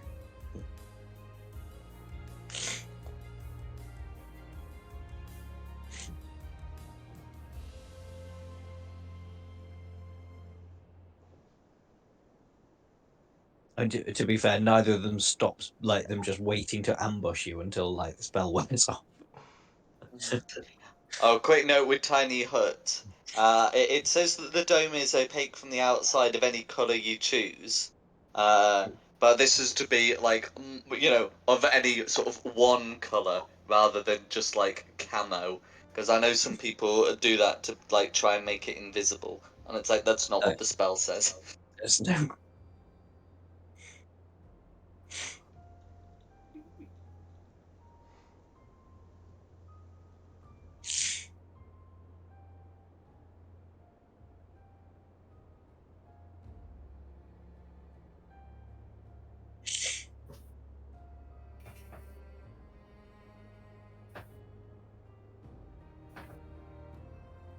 Okay. Well, let me know when you're ready. The gnomes aren't going to attack you in the night.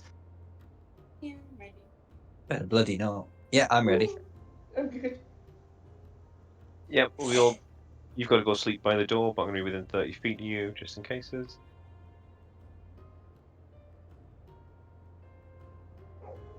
Might be a bit. How do you make a new token for? So go to the newspaper, and you should have a plus option next to character. I can't see it. Oh, there's nothing that says plus character on yours. No, it just has Oh, my what? picture and Tristan. Okay, no worries then. Well, I'll just make one then. Thank you. There we go. So you can use that one. Thank you. Thank you. Oh, God. Okay. Doing it again. Sorry about that. That's alright. So Hey. I don't know what's the going gnome...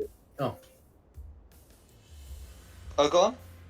I don't know what's going on with Twitch at the moment, but as soon as there's an advert break, when it comes back from the advert break, it puts the volume back on. It was doing it yesterday. It drove me insane.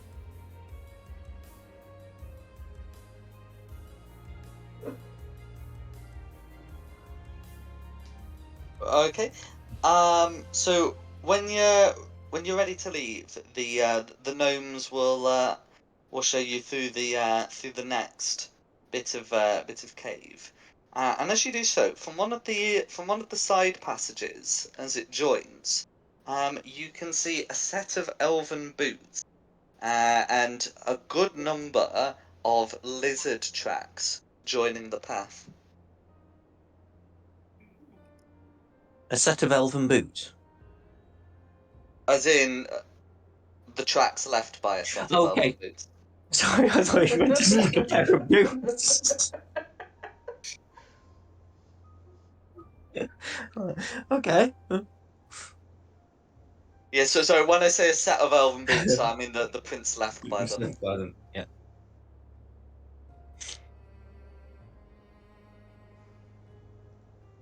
Does anyone want to do anything? Yeah, So if let's they're go find these people. elven boot prints, then they're probably drow. Is it weird that I want to sniff the tracks and go like, drown?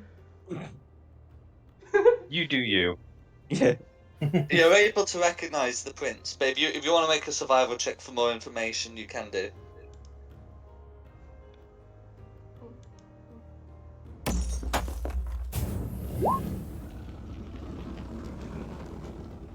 So looking at them, it looks to be 1 drow and 6 lizards. Drown, 6 lizards. Travelling more or less together. The prints look to be like about a day old.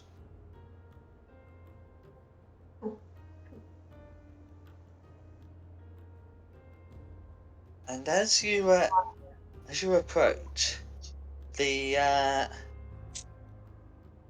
gnomes pull you aside. They beyond there is an underground river. We believe if you follow the river up, it will take you to the water source of the Kuratoa. We know the river to be guarded. We are not fighters. We are scouts first. So we will leave it to you. And they hand over a bloodstone gem. Contained in here is a water-breathing spell. Use it when you feel comfortable, but remember, you have 24 hours.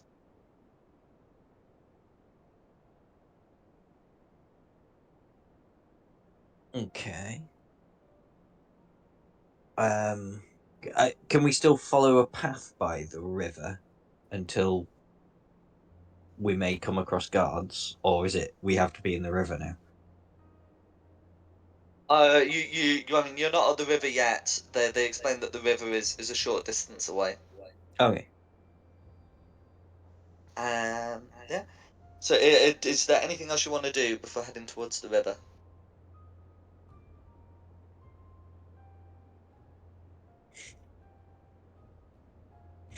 Let's get to the river. Good, yeah. Go down to the river. No worries. Oh dear. I'll put you on the map. The suspiciously large map. As you approach, you can see, those of you with dark vision can see a campsite.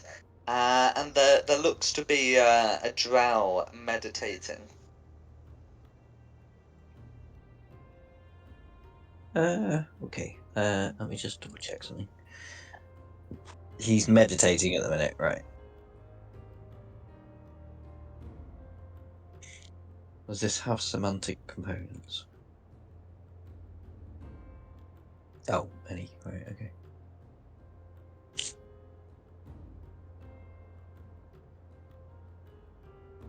okay. Can I cast dark vision on myself so I can have dark vision? Absolutely. You can I've done that at the start of the day, so that's alright. I mean, it's up to you guys. I could just go and while he's meditating, shoot him in the head.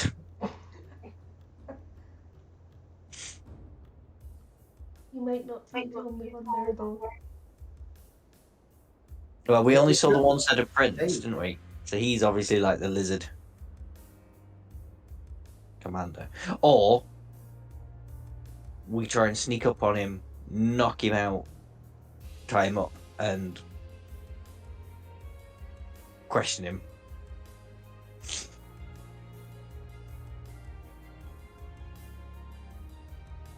Kill or question, it's such a hard choice. Not everything has to end in violence. Yeah, well, I mean, we know the drows are pretty much the baddies here. Well, yeah. So I think it would be counterproductive to stroll up to him and go, "Hello, how are you? Lovely weather we're having underground, isn't it?" I wasn't suggesting just walking up to the ground and be like, "Hello there, buddy." Hey, your buddy guy. We can always cast hold person on him and see if we can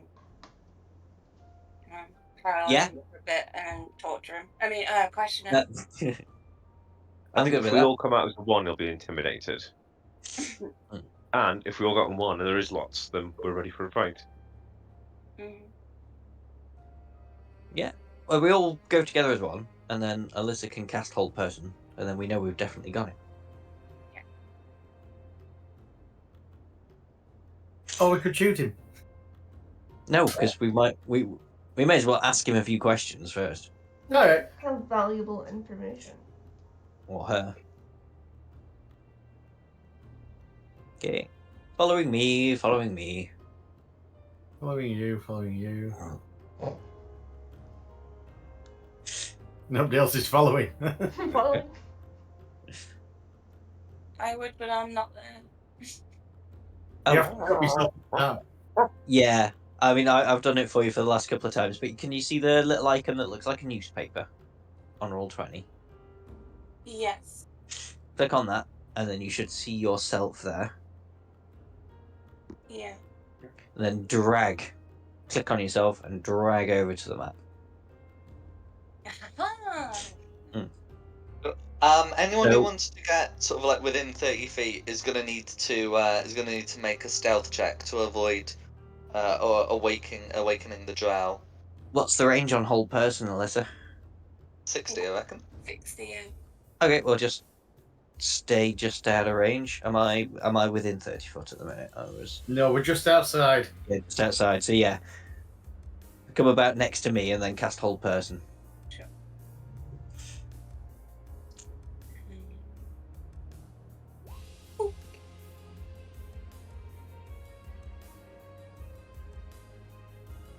Okay. That's going to be a 4 on the die. The sleeping drow is now also paralyzed. Good. Who wants to go and I'm up. Oh, did you want to cast that at 3rd level? I forgot you could do it at different levels. What's the difference between having different levels then? So casting it at 3rd level expends a 3rd level spell slot. To I think it's to try and paralyze 2 targets. Right. Yeah. No. Let's do that at level 1. Level 2. Yeah. My bad. You want me to re-roll that one? No, that's fine. You don't have to re-roll anything. I'm just making sure that you don't, like, tick off a 3rd level spell slot as expended when you don't actually have to. Yeah, I've done ticked off a 2nd level. No worries. Who wants to go poke him? I'm not very charismatic, so I need needs to be somebody charismatic. No. That's with me. He's an elf. I'm the only one that speaks Elvish. It looks like it's you then. Yeah, it is you. Can we tie him up first? We have done. He's held. He's Yeah, paralyzed. but use How one of those long? extra ropes we just bought to tie him up. Okay. I mean, yeah, can we just do it as an extra precaution? fine. Put a ball gag in him as well if you want. And then he can't talk, unfortunately. We need him to talk. If we do that, he won't be able to talk. Okay, so you tie him up. We can assume that the paralysis wears off sometime after you tie him up. As you get close, you can see that this drow is the same drow that you spoke to a few days ago, the one that left with all those lizards. The one we let go. The very same. We meet again. Guess who? Jaren.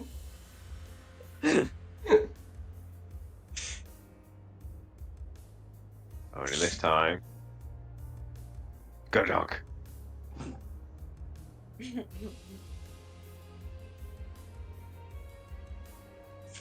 Any suggestions for questions? How many other people are around?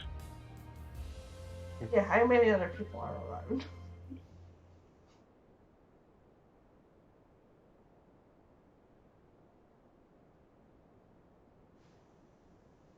Do you attempt to wake up the drow? So is the plan to wake up the drow and then ask these questions, or are you just discussing questions amongst yourselves? Yeah, us wakey. Yeah, once he's Okay. tied up. No worries. So you gather around, you wake up the drow, who looks around at you, sighs, and says, "What do you want now?" Are there any other around at this moment in time? There's no other drow around. Where are the lizards? Yeah, where are the lizards? The drow gestures with his head towards some caves over here.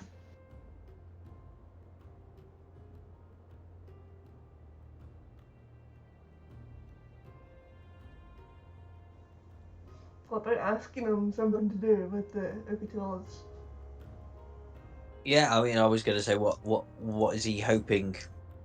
What was his plans? What are your plans with the Ukitulas?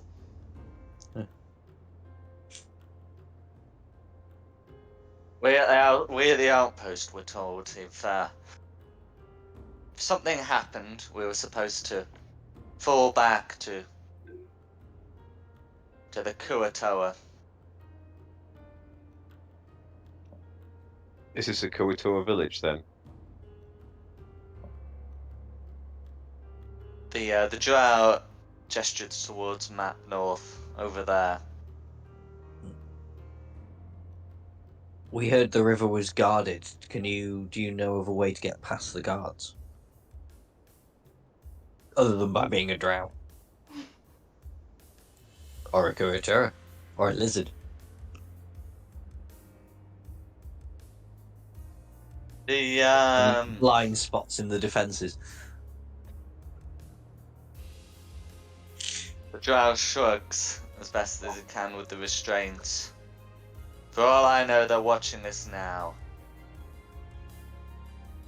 Kuatoa can see invisible creatures and even into the ethereal plane. They even sleep with their eyes open. Because that's not That's creepy. creepy.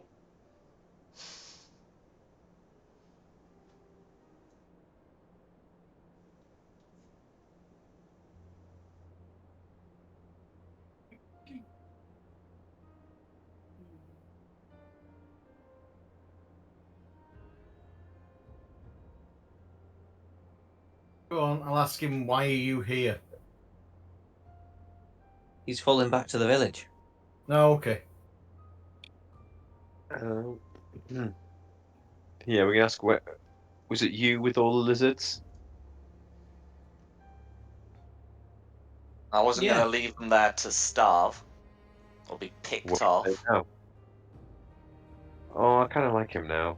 He says, I already told you, and gestures again with his head towards the caves in the southeast of the map.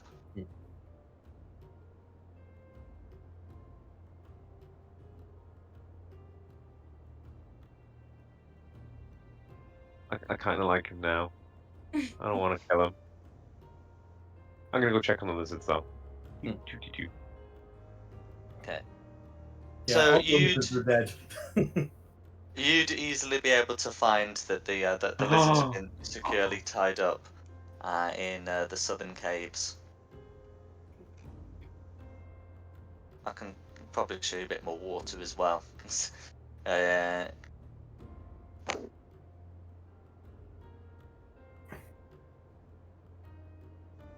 I can't waste a spell slot just before we go into a big fight. Are the gnomes still near us? They said they weren't going near the crossing. They expected major combat, and they're just sort of sneaks. Oh, I want to get a message to them to come rescue the lizards.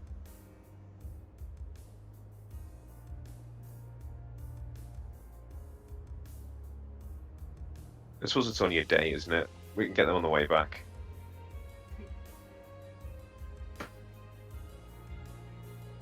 Okay.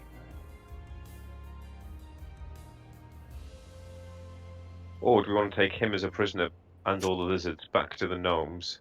Hang on, we have a communication device, don't we? Yeah, but we didn't give one of them the rings. No, but they have their own magic. We could try ours and see if they can respond.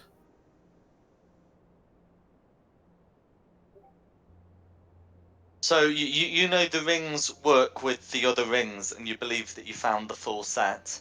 Mm. It's not like they cast the sending spell or anything. It's just that they can communicate. It's just you can communicate with each other through them.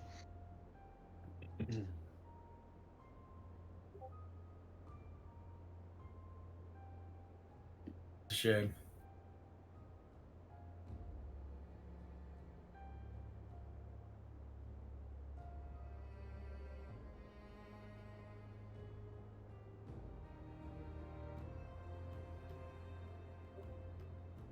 We're going to do something with them. Can the lizards swim? I would guess so. I mean, we can ask the Could we growlers, ride? can't Could we ride these lizards on the river? we could, but we'd be very conspicuous. Yeah, but it'd be cool riding the lizards into battle. The giant lizards have no swimming speed, which you'd observe as them not being too suitable for swimming. They could wade across, and that was likely what this drow was planning to do. Drow don't have a swimming speed either, but clearly, the drow had something planned. But they wouldn't serve as particularly good aquatic mounts. Shame.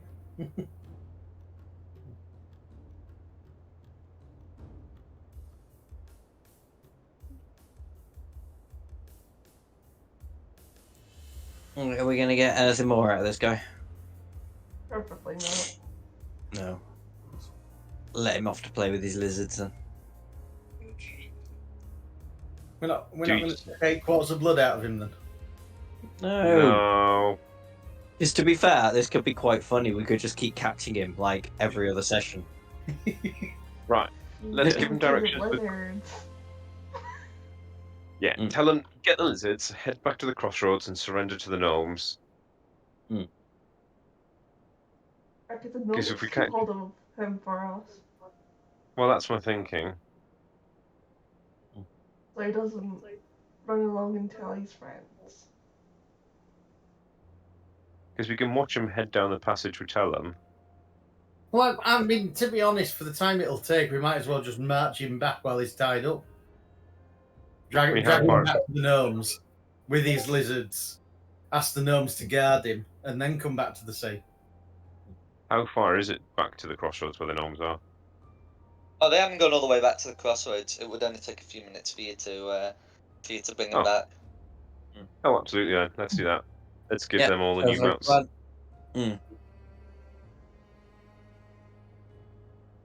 Okay, so the plan is to take the jar back and the lizards as well. Yep. Okay, well the gnomes will eagerly accept the lizards, and at the drow, your contact Chosley will say, and what do you want doing with this elf? Just keep him as a prisoner. At Take least him to the for the Mithril next Hall? couple of days. Yeah, take him to the Mithril Hall. Yeah, if we don't come back in a day, take him to the Mithril Halls and let the dwarves look after him because they've got more resources. And that's all I want to think about. They'll put him in a cell, feed him, water him. I'm sure that that's what the dwarves will do. Yep.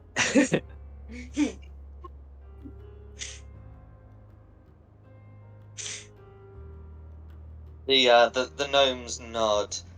Chosley says, we can spare a couple of we can spare a couple of my kin to keep watch over him. If he makes an attempt to escape, we won't hesitate to gut him. Good plan. Good. Let's if he makes an attempt to escape, let him get a little way ahead and then catch him again. He likes it. Been cutting time. Let's make sure that the drow understands what the elves are saying to him, though. So you explain the severity of his condition to him.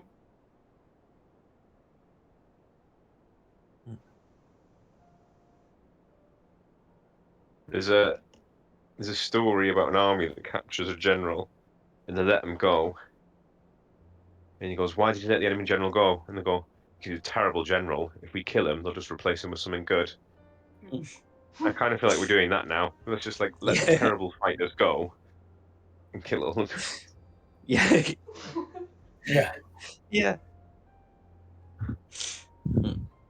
Okay, right. We need to go across this river.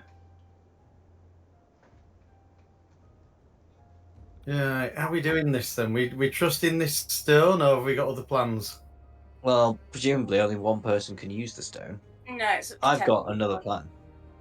They said cast on 10 people, didn't they? Yeah. Oh, did it? Oh, sorry, I missed that. We've only got one. Yeah, it casts on 10 people. So as the one stone you're within a certain area, all of us will be able to breathe on the water.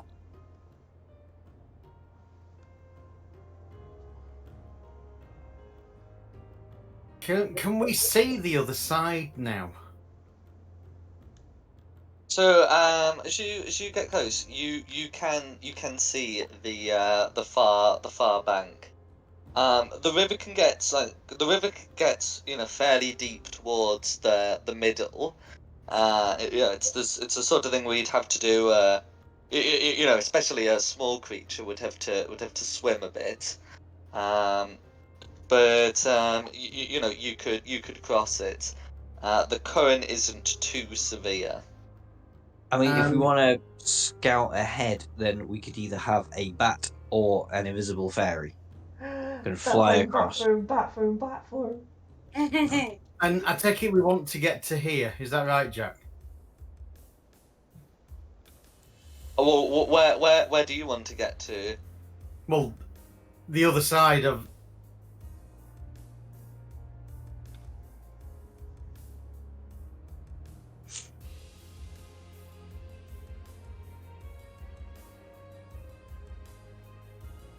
Yeah, do we want someone to scout ahead then?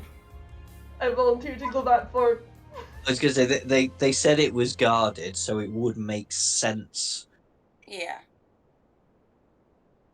to go and see what's over there before we. Rush. Hmm. Sounds like a plan. Go bat form. More than happy to let a little, because I just like how Nikki gets so excited when she gets turned into a bat. I know. It's fun. Absolutely. How can I communicate when I'm in bat form? And I've got Squeak. rings, but I can just squeak. The ring. Oh, the ring. Mm. Okay, Should do bat form. one squeak for danger, 2 squeaks for clear. One squeak. Danger. Two squeak. All clear. Unclear question. Bat form. Squeak. No worries. So you are able to fly across. So as you do so, so you can see that there's a wide bay area as you go across. You can't see any Kuatoa on the far side.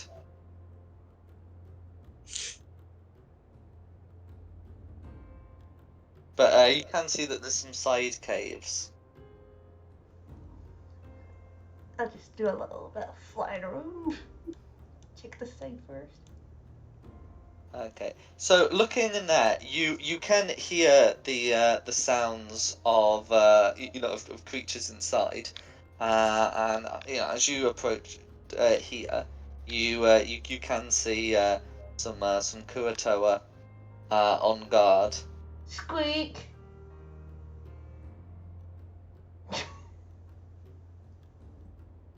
Okay, so there's danger.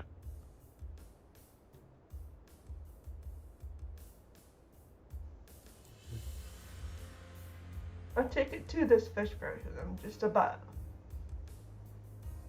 So it seems.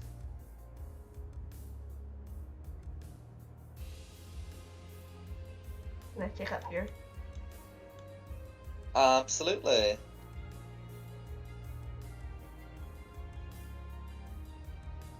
Squeak.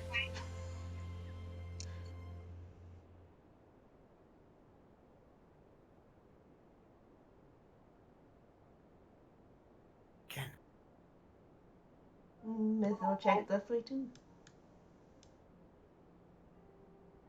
So having a look, you can see that at the entrance to the side caves, there's a Kuatoa at each one. And then there's also another side cave that also has some Kuatoa guarding.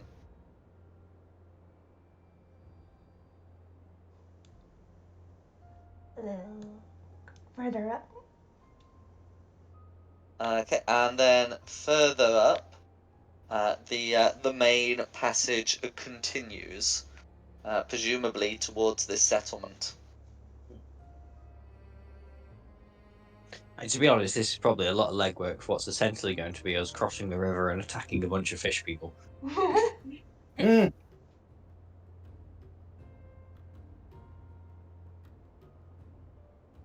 Should I What's the- squeak how many enemies I see? What's the range on your bow, Magpie? Let me double check that. Irrelevant compared to the range of his dark vision. Yeah, that's a good point. Yes. Doesn't matter then. I was going to say, do you want to start sniping them and just let them come to us? But No, I can't anyway. It's only a short bow. It's only 80 foot. Ooh, 320 long range, but yeah, like Jack says, I can't see that far anyway, so. Alright. I guess we just wait for Rayla to come back and tell us what she sees, because she sees bad guys, and that's all we know so far.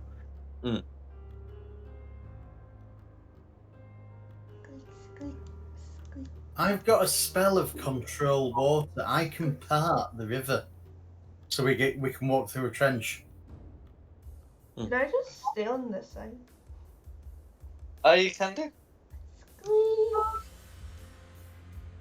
Okay. Well, then if you go- So what do we Go on, want to Roses. do? Then just crack the gem and. Well, I'll tell you what, just in case it arouses suspicion, I am going to. Let's see, they're watching, aren't they? So. Oh, I mean, I can fly, but oh, do I want to do that? Because that's another second spell slot down. Yeah, screw it. I'm going to go and get myself in position. So I'm going to cast invisibility on myself. And then Go for fly across the river to join Rayla and get myself in. Can you make a stealth check, please? Rayla. I'm invisible. What did the drow say about Kuatoa seeing things? Oh, damn it. I wasn't paying attention. That's a waste of a spell slot. Oh well. I'm still sneaky. I wasn't No paying worries. attention. Like I say, I've got man flu. I'm not feeling very well at the minute. I will get myself in position here. I think. A good little sniping position. Yes, yeah. And So then a 23 will be fine to have yourself hidden. I'll use my ring to actually vocally say back without squeaks. I'm in position. Come across when you guys are ready. Oh, that's an alert on me to fire. I mean, are we going crazy and just parting the river and just storming across? I want to try this. All right then. So I'm gonna try and make a channel straight up here. 'Cause I'm allowed. Straight up there. Yeah, Okay. I'll cast this. That's the spell, and it says part. Oh, God.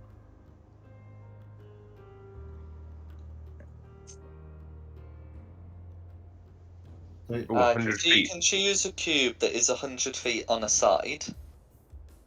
Right, and you're parting water to create a trench. The trench extends across the space area until the separated water forms a wall around the side. I'm not even sure this map is 100 feet wide.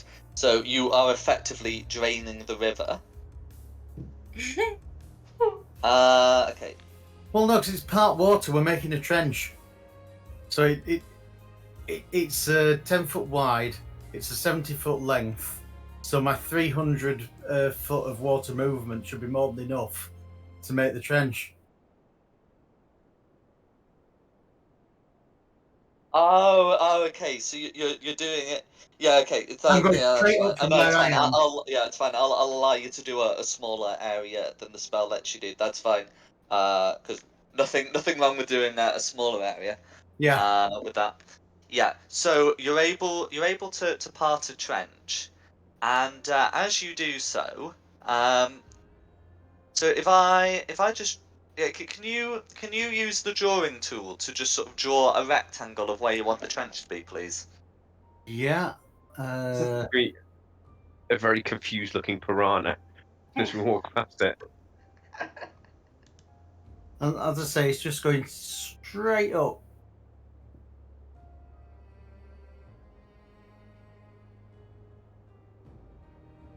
So that now becomes a dry trench. Okay, so I was looking for like something like this. Is that sort of the right size? And I've put that on the GM layer like a muppet. Well, as I say, but that's even bigger than I would have said. It was just the 10-foot square, width of a person. Oh, okay. Then it's so then you want a 5-foot line. Well, yeah, Okay, no worries. wide enough for us to walk through. That's all I was looking for. Okay, no worries. I'm not being greedy here. No worries. So as you draw that out, as the water splashes over, it disturbs the following creatures, breaking their effective stealth check. Oh, Jesus. And you can see a couple of Kuatoa riding some aquatic creatures. Mm. Uh, In this hindsight. one, this one seems to be riding some kind of octopus, and this one seems to be riding atop a crab.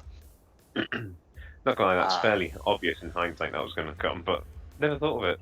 He did that. No, I never thought there'd be things hiding in the water. To be fair. Well, I did a stealth check, and I wasn't going to ask you for perception checks. That's also why I asked you for the stealth check, and basically everyone was affected in their stealth, so this just sort of happens out of the blue. But as this trench is parted, the Kuatoa are going to be sort of aware of what's causing it. And I think it's fair to say this Kuatoa here, realizing the jig is very much up, is going to raise a spear, and let out a war cry. How are we for time? Oh, we have time for this. So can everyone roll initiative, please? Do you want Lance's initiative to go with mine, or on his own? So I think rules is written. He's supposed to have his own. Oh no, That's fine. no, it's Find Steed. So that's the exception. Find Steed, he does go on your turn. And Find Steed is weird about where exactly on your turn Lance goes. But if we just do it at the end of your turn, I'm happy with that. that would be easiest.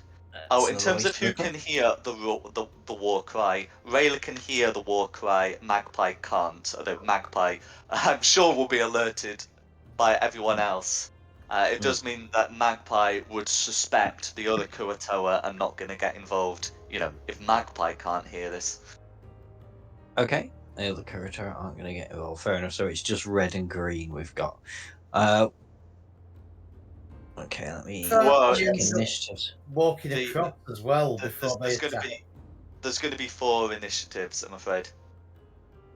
What are the 4? Oh, I see. Wait, you've got 2 on red. Yeah, you've got 2 reds. So that's right. So the Kuatoa and the octopus are going to share initiative, whereas the crab and its rider have different initiative scores for reasons. So that's 3. It is going to be 4, I'm afraid. Okay, that's Orange has not been disrupted by the creation of this channel, but Orange still exists. Right. Orange still exists. So green, red. I need a blue in here somewhere. That's fine. It could be that one.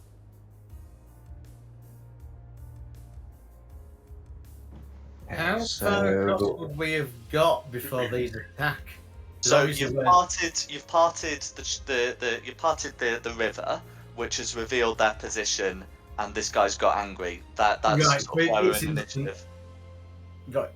I didn't know if they were going to stay hidden until we got halfway through or something. No. It's casting the spell has ended up revealing them. Excellent. Okay. That was some good luck because I was just going to walk in. So Jack, what did Green get? What did Green get? Green got a 15. 15. And red? A 10. A 10. And blue? An 8. 8. And orange? A 9. A 9. Okay.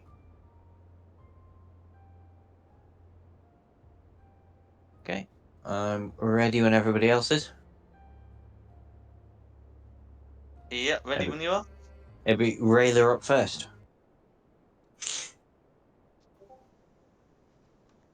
Dropping bat form. Go for it. I think that's just part of ending concentration, so that requires no action from you.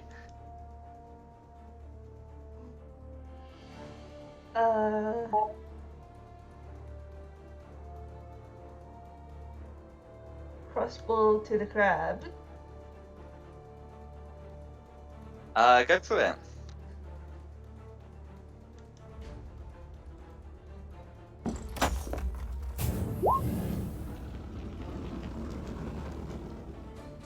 Uh, 21 will hit.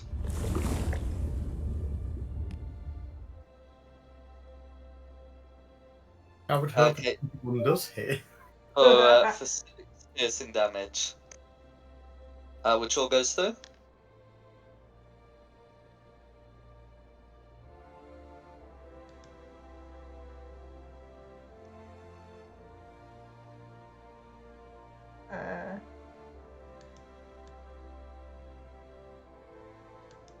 Would that count as the weapon attack for the 2x attacks per action? Oh yeah, extra attack lets you yeah, lets you do that.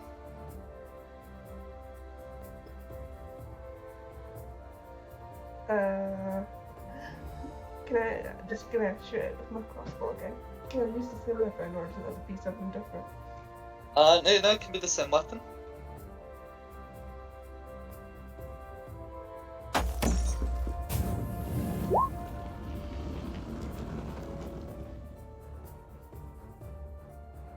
25's another hit. Okay, for another 6 piercing damage.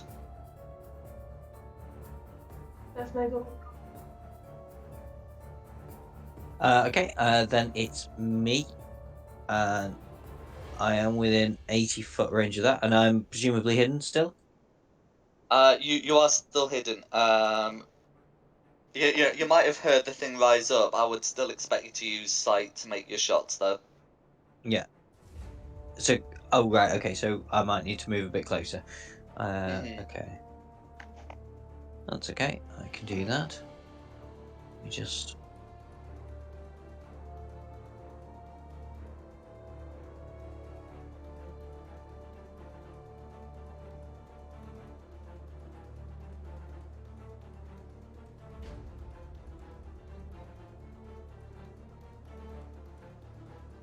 Sorry, I'm just measuring, and my measuring tool's gone a bit squiffy. No worries. Fuck's sake. I've ended up in a really stupid position. 5, 10, 15, 20, 25.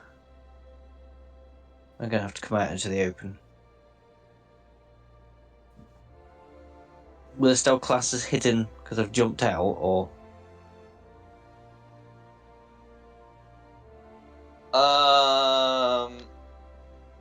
Of a hidey spot. Oh, I see what you mean. I mean, you know, you'd be hidden from the Kurotoa opposite. I mean, in more the red. Yeah, I So suppose maybe- they aren't actually facing your way. So yeah, go for it. So shot against that one. 26 to hit. Okay, on the octopus or the Kurotoa? The Kurotoa, in the hope that Okay. the octopus will run away if its rider gets killed. No worries, 26 will hit. For 31 damage. Wow. Okay, 31 damage all goes through. The red Kurotoa is bloodied. Okay, and then for my cunning action, I'm going to dash. I think probably around there. So 5, 10, 15, 20, 25, 30. So I'm around there. Okay, and then that's me done. So we're on to Green's turn. On to Green's turn. Okay. Well, with the with the insistence of its ride, Green is going to Is going to move forward. So that's. Yeah. Okay. So okay, and it's in the water, so it can use its full swimming speed to move 30 feet, and that'll bring it there, and it has reached. That's fine. So it's going to whack Lucinda, who's opened the channel. Nice. Okay. That's going to be an 11 to hit and a 23 to hit. The 11's a miss. The 23 obviously is a hit. For some No people. worries. Okay, and as it lashes out with its claws, that is going to be 20 points of bludgeoning damage, and you are grappled. Can you make a DC 10 concentration save, please? Hang on, so 20 points of bludgeoning. And Yep. what is he wanting? What was the save? A Constitution saving throw to keep your control water up. Oh wow, excellent. Oh my god. No. We've lost the bridge. I'm afraid, That's fine. sir. Well, it's not the main thing of revealing the monsters in the water. Mind you, I don't actually mind losing the bridge now because I didn't lose it. It got taken. Me and Rayla aren't a big fan of you suddenly losing the bridge. Well, no one's in the water yet. No, You can fly over. True, we can both fly over, actually, to be fair. Rayla No, just just drop I you. the bomb. can't, no.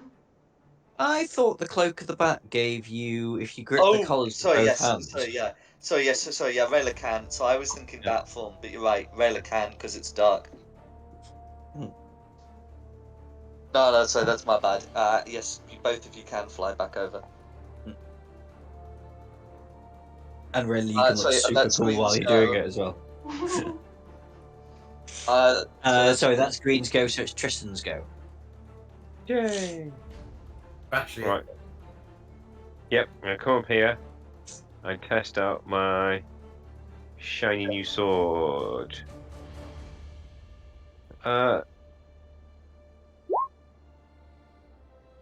26 to hit. 26 is a hit. Let's see if this damage is right. So it should be 2d8. 12 damage. It shouldn't be. It should just roll 1d8 because the crab isn't a stone object, isn't like a creature made of stone. Right, I get you. I know what I've done wrong. Let me just roll that again, then I'll change it back. So I'll just do a normal d8. Yeah. Plus 3 from and also 11 damage. Yeah, 11 damage all goes through to the crab. And I will change that back. And then second attack for 24. Oh, wow. That's a hit. And another 11 damage. All goes through. And then that's my turn. I don't want a bonus action. Oh, so that should be 10 because it's not a +1 weapon. Man. Cool. Yeah, so 10 then. I'll get that changed. Oh yeah, your attack rolls, yeah, for the same reason should also be 25 and 23. But both still hit because you've seen the 21 hit. But yeah. Cool. There we go. Right, that's my turn. Who's next? Then it's Lucinda. right. So you're currently grappled, but you can still cast your spells and whatnot. I'm gonna hit the thing with a second level moonbeam then. Okay, draw your moonbeam. And then yeah, they'll take some damage at the start of their turns. Oh yeah, circle tool. So is it corner to corner with circle, or is it centre out? Um, So if you Centre make out. it, you can just drag it. Yeah. yeah, that's fine. Yeah, you can get Okay. it like a bit bigger, but the point is it's going to get the two of them. Yeah. Okay, and you're concentrating on that. So That's it. Okay, then Red's turn. Okay, Red's turn. Right, so they're supposed to be guarding, and Red's seen you. You take some shots at it. You know. What is the range of Red's ability?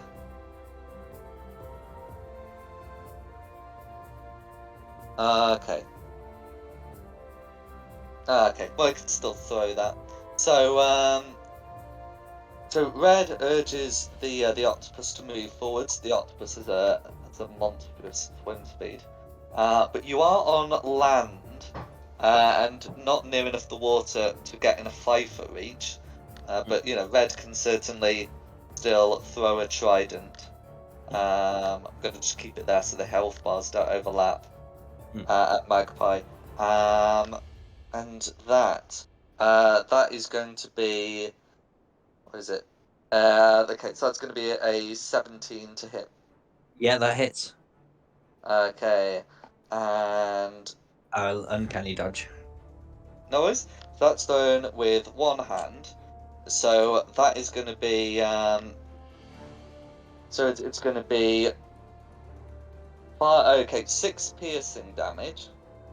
Plus yes. Yeah, 6 piercing damage plus 13 lightning damage. And you're gonna love this. If you're Okay. struck, it says you can't take reactions until the end of your next turn. Oh, bastard. Okay. It's only a reaction, to be fair. I very rarely take a reaction. Can I uncanny dodge the whole damage, or is it just one of the 2 damages? So, well, uncanny dodge is a reaction. Oh, of course. That's a good point. So yeah, so if I was I can't take it. Okay, that's fine. So what's that? The 19 in total, is it? 19 in total, yeah. Yeah. Oh well, it is what it is. Ouch. Yeah, And it that's wasn't going to me. be Red's go. Okay. Then oranges go. Okay. So, Orange is going to encourage the octopus to move. So, first revealing themselves to those present. And is going to come around to here. It's going to hold its trident, but rather than throw them, the critter this is going to use its forked lightning ability. So that unleashes a bolt of lightning towards, you know, Tristan, who's dealing with the crab. And then it says 2 bolts then leap from that target to 2 other targets. So the nearest would be Lucinda and Alyssa. So basically, all 3 of you are caught in this this mass lightning. Can you all make me Constitution saving throws, please? And this is going to be against lightning damage, not poison damage. Is it magic? It's not considered a spell. Ooh, okay.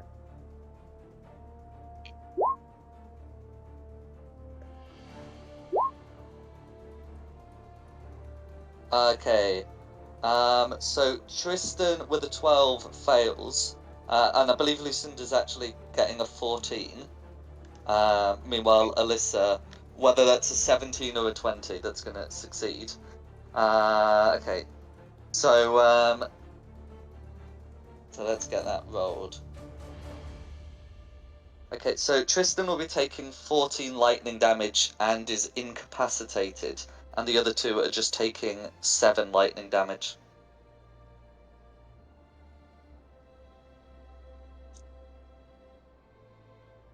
Oh, and can Lucinda make me a con save to keep the moonbeam up, please? It will be a DC 10.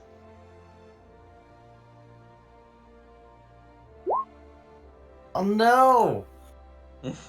Lost the moonbeam as well then. Tristan, does your aura work when you are when you are incapacitated but still conscious? Let me have a quick little read. I'm pretty sure it does, as long as I'm awake. It's wrong button. Because I know they changed whether it's unconscious or incapacitated between 5e and 1D&D, and I can't remember which one it actually is. I'm pretty sure it says as long as you're conscious. Give me 2 seconds. Abilities. Where is it? Features and traits, not abilities.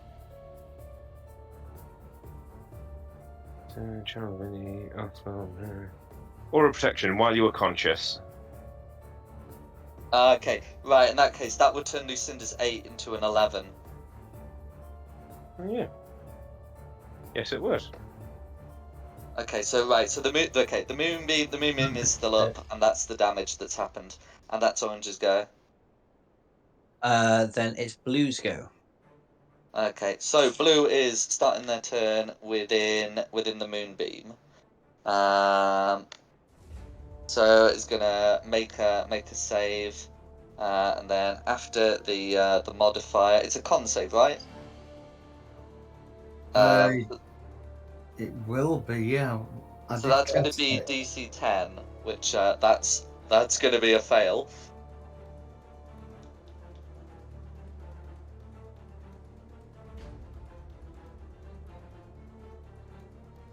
So yeah, it will be taking full damage.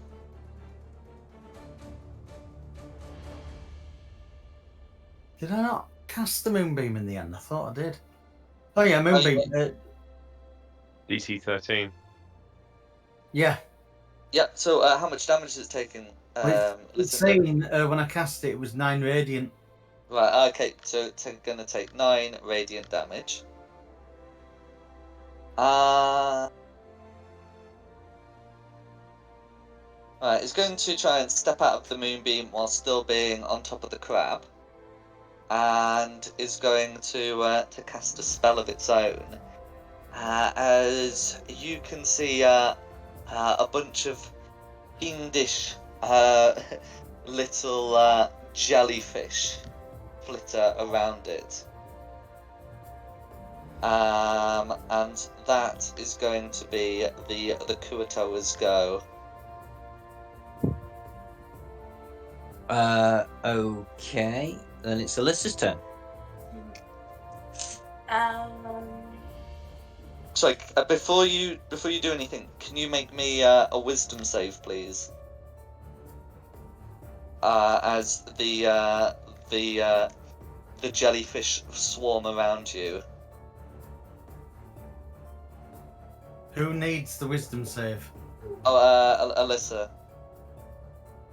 My first crit. Yay, congratulations. Okay, no worries. Right, so in that case, you'll take half damage, and then you've got the rest of your turn to do things. So that would just be 6 necrotic damage, and then you've got your turn.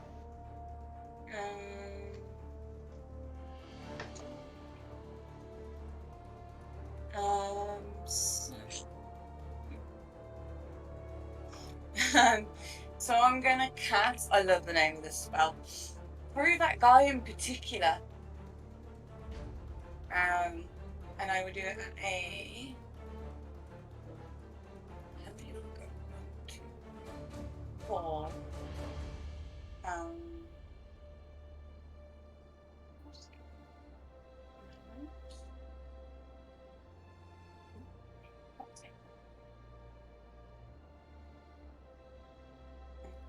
So that's what the spell is.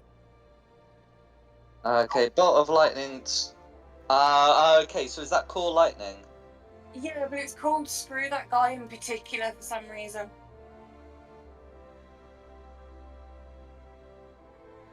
Right. I think that's someone's homebrew. Or I'm going to rephrase that. That's definitely someone's homebrew. Oh, I've lost my internet. You're still in chat.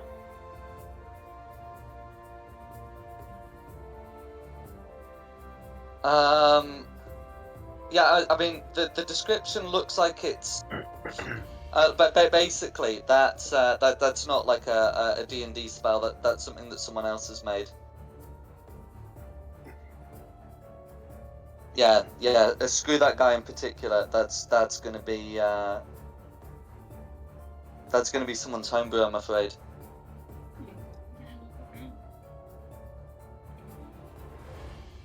Okay, let's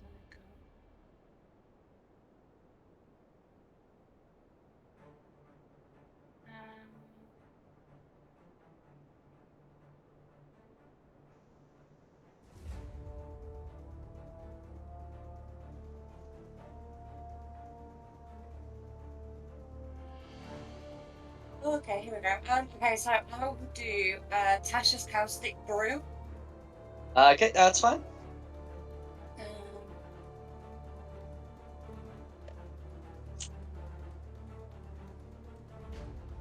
Okay, that one I believe is a line. Yeah. Yeah, it 30-foot line. So I'm gonna do it to the guy that's to my right. So actually, can I move down one so I'm not in them, and then yeah, go for the orange ones. Okay, that's fine. Yeah, so they'll both be making dex saves. So the octopus, well, okay, they both rolled at 6s, so they're both going to be failing that. And then it's 26 damage all at once. So they take.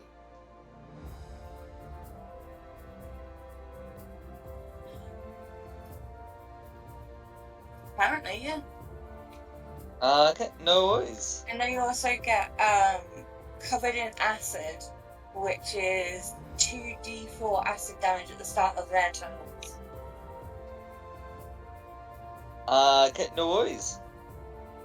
Right, I'll get a little symbol on for that.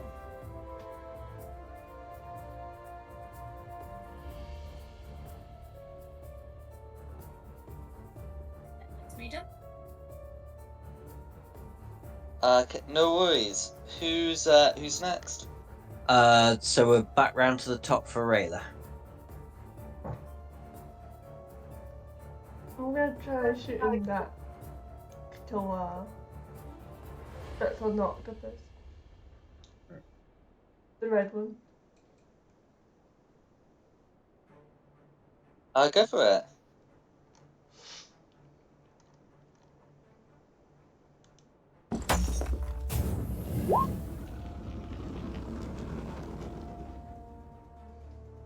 A 24. 24 will hit.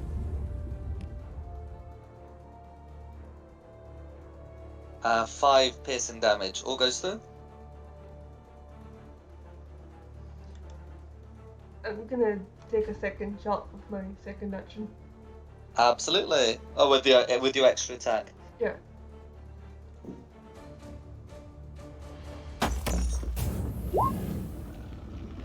That's a hit.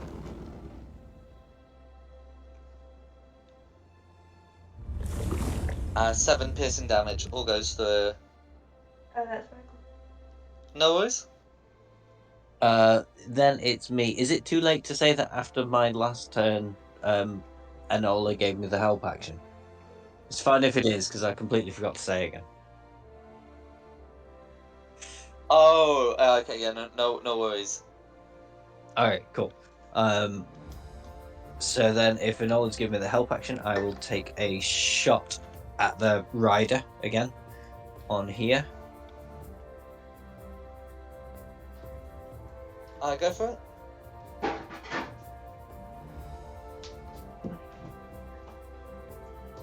Or a 22 22 hits.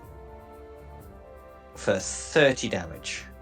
How do you want to finish off Red Kuatoa? Oh. I don't know. I'm ill, and my brain won't think properly. He just dies. So. Cool. Red octopus does not seem to be particularly hostile towards you. Oh, excellent. I made the right choice in trying to get the rider then. Cool.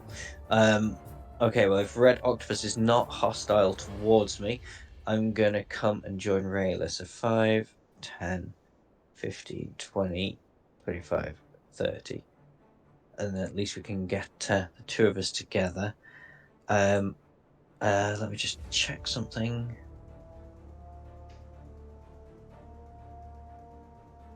Yeah, no, I can't do that. That's fine. Right, okay, that'll be me done. So now we're on to Green's turn. Okay.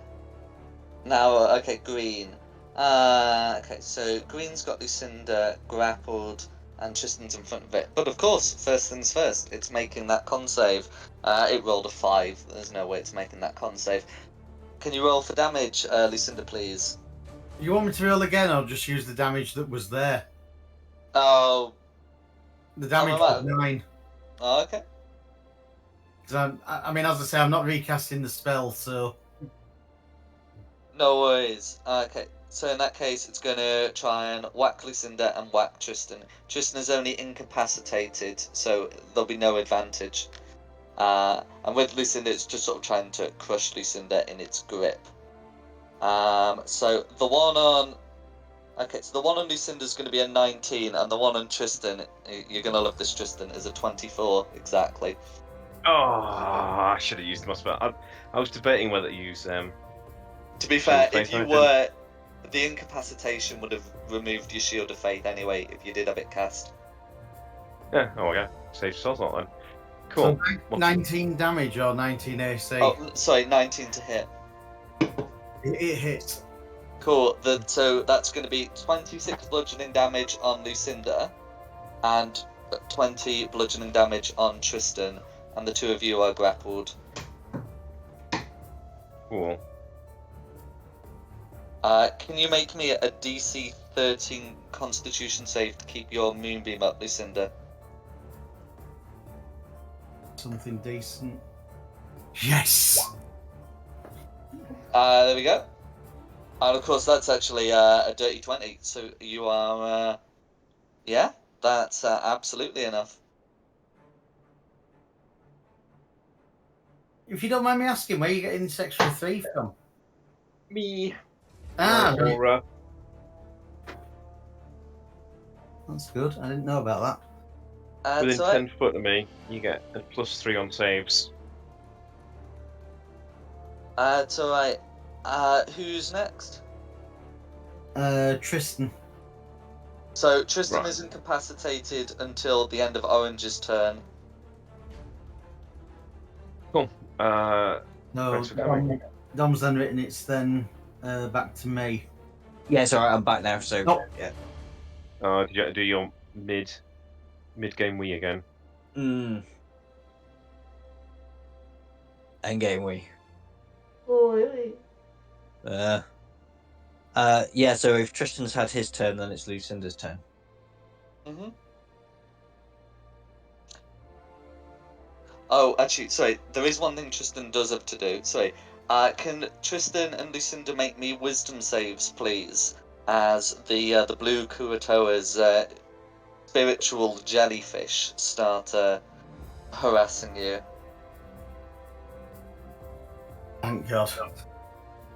Do you want me to do one for Lance as well? Oh, yes, please. I forgot to move him. He's going to die, isn't he? I think it's just a straight wisdom throw. Oh, why is that always on advantage? How is that on advantage? Oh. So the first... No worries. Advantage. Okay. So Tristan on a success will take 9 necrotic damage. Oh, but this is being caused by a spell. This one is being caused by a spell. So Tristan will actually only take 4. Yay. Then Lance failed the save, so would take the full 15. But because is Lance and Tristan's aura? I've got my dice roller in the way. Yes. Wood takes 7 necrotic damage. Still kills Lance. Oh, not again. Okay, Yeah, and Lucinda takes 5, which halves to 2, but because of the aura, halves to 1 necrotic damage. So you do also have to make that Constitution saving throw to keep Moonbeam up yet again, but then you really do have the rest of your turn. yeah, I forgot to move Lance out of the way. Right. I can keep the moonbeam. Yep. What do I have to do to be able to move? So you'd have to break out of the grapple with an athletics or acrobatics check.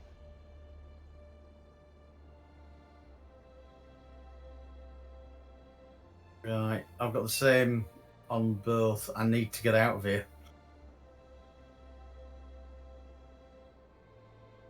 Oh my god. That's an action. Yeah. So I'm going nowhere. No worries. That's a shame. What have I got any bonus actions I can do? Just give me a second.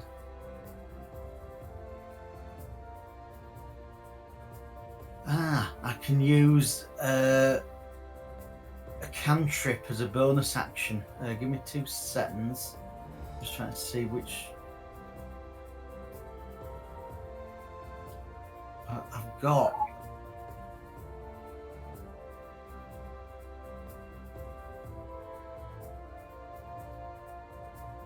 It says I can use Healing Word as a bonus action. That's correct. Creature of your choice that you can see. Just trying to see if I can actually use it on myself. You can, yeah. Right, then that's what I would like to do. Yep. Because otherwise I'm not going to survive. No worries. Yeah, I'll take that extra 3 points. No worries. Yeah, that's me. Then it's Red's turn. Okay, the octopus is gonna slip away. Gonna slip away downstream, which is towards the bottom right. But I don't think you have to worry too much about Red. Okay. Then Orange. Okay, orange. So the octopus is going to try and wash the acid off using its action, and the Kurto is going to do more or less the same. They do not like acid. So they're going to use their actions to wipe all that off. And after doing that, Tristan is no longer incapacitated. I'm actually just going to check the wording of Caustic Brew. Is it the start of their turn or the end? Oh, it is the start. The start of the turn, yeah. Cool. Can you get 2d4 acid damage rolled for each of them, please? And then it will be the end of their go.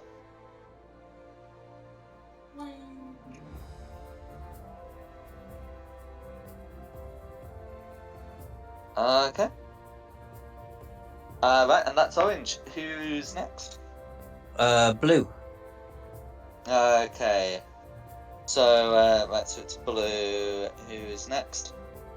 Alyssa. Pardon? Alyssa. So is it Alyssa then blue? No, sorry. I thought you said that's Blue. Who's next? I could have sworn that's what you said. Sorry, I'm a bit out of it. No, it's Blue's go. I did say the words "that's blue." Who's next? But as in not with a question mark or a comma. Sorry. Okay, so it's blue who is going to be next. Next, yes, yeah. Sorry. Gotcha.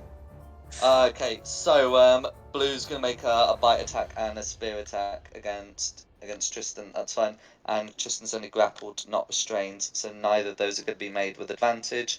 And so that's going to be 2 17s to hit. So that's 2 misses, and that's Blue's go. Okay, then it's Alyssa. Cool. Can you make me a wisdom saving throw, please, Alyssa, for jellyfish-related reasons? 13. Okay, so 13. So that's going to be a failed save. So you would take 12 necrotic damage, but Tristan will kindly halve that to 6 for you, and then you've got the rest of your turn. Okey-dokey.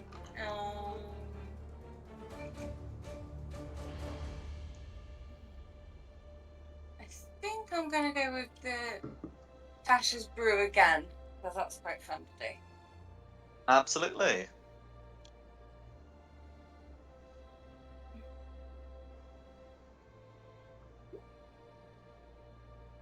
Okay, and they're both making dexterity saves against that. Okay. Right, so the octopus definitely fails. The Kuatoa might actually... Nope, nope. That's still 2 fails, and that's going to be 23 on both of them. Yeah. Okay, well, that's enough to just straight up kill the octopus. So the Kuatoa at the moment is riding a corpse. As well as being covered in acid. Okay, is there anything else you'd like to do? No, that's it. I've just got a grin on my face looking at him like, nah.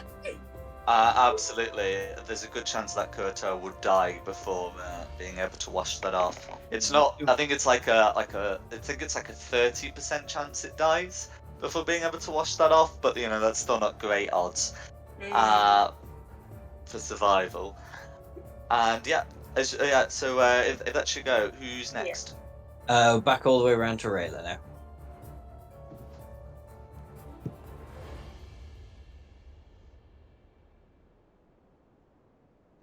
Weird. Alright.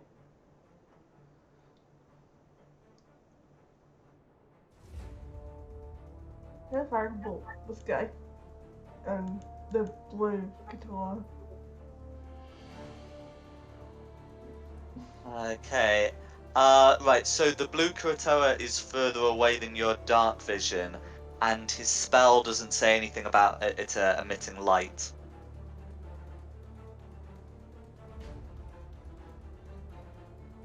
Am I able to see the crab? Yes. Yeah, parts of the crab are within 60 feet, so yeah. I'll try a firebolt on the crab. Go for it.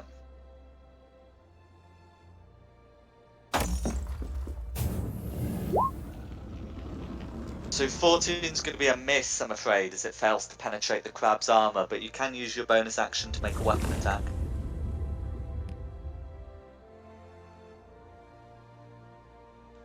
I don't think my crossbow can't Oh. go that far. Yeah, it's within its long range, which is disadvantage on the attack roll. I'm stoking it a little. No worries. Ooh. Okay, Tasty. not bad, but a 15 will still also miss, I'm afraid, due to the crab's thicker armor. Oh, it's perfect though. That was a pretty good shot. Definitely. Okay. Unless there's anything else you'd like to do, who's next? That'll be me. So I'm going to get closer. I'm going to fly across the sea a little bit, across the river. Absolutely. 5, 10, 15, 20, 25, 30. To about there. Let me just check my distance. I think it's okay. I'll try and shoot that blue Kuratoa. Go for it.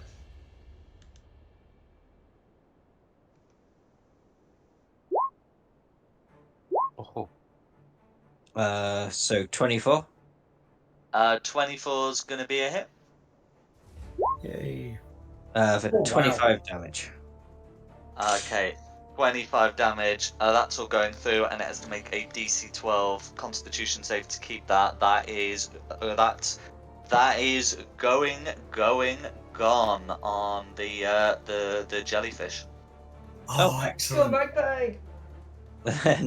Then dash action 5, 10, 15, 20, 25, 30 over here. That's me done. So it's green, it's the crab. Okay, so crab's crab's still in the moonbeam, which it's not been able to get rid of. That's going to be another failed save, so some more damage. It's another 9 then. Another 9, okay. Okay, and then we're gonna make the attacks against the creatures it's grappling. Oh, that's gonna be a 12 on Lucinda and an 11 on Tristan. So I don't think that's even gonna hit Lucinda. No, finally I've saved it. I've got an AC of 16. Okay, and that's gonna be the crabs go. So Tristan's go. Huzzah! Right. Let me see if this is working correctly now. So first attack. 19. On who? On the Koatoa. Okay, 19 hits. 6 damage. Or And goes second through. attack. 26. Oh, so close. For another I 5. accidentally overrode that. So yes, 26 to hit for 5 slashing damage. All goes through. So, and that'll be my turn for the minute. No worries. Then it's Lucinda's turn. Yeah. I'm going to adjust the moonbeam. So it's getting both of them. Yeah.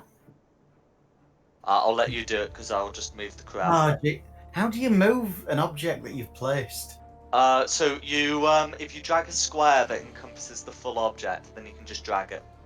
Right. Got you.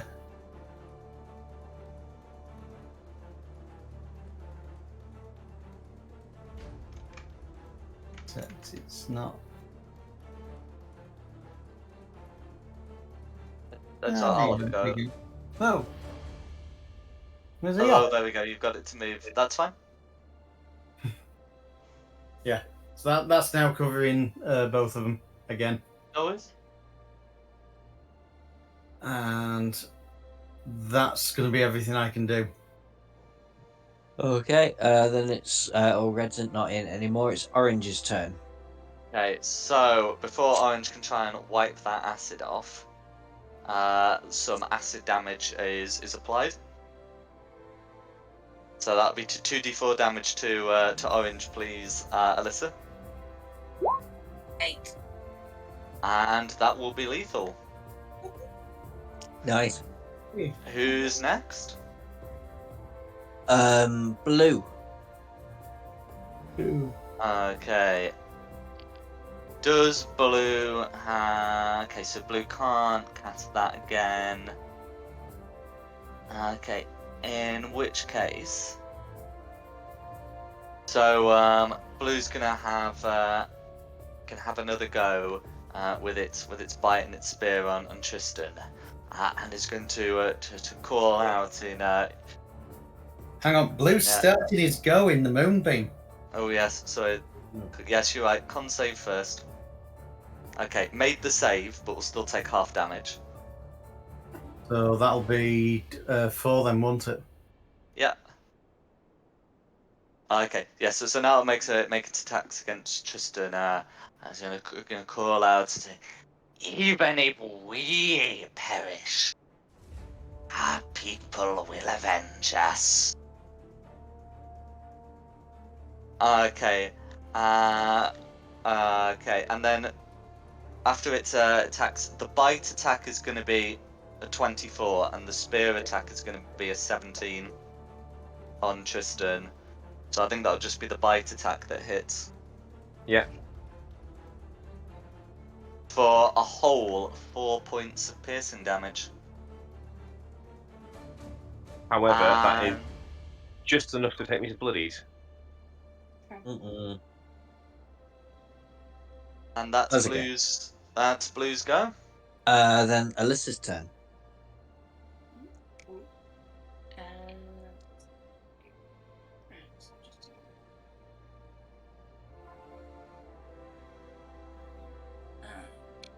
Give these two an acid bath if you can. I was thinking, am I rolling some dex saves?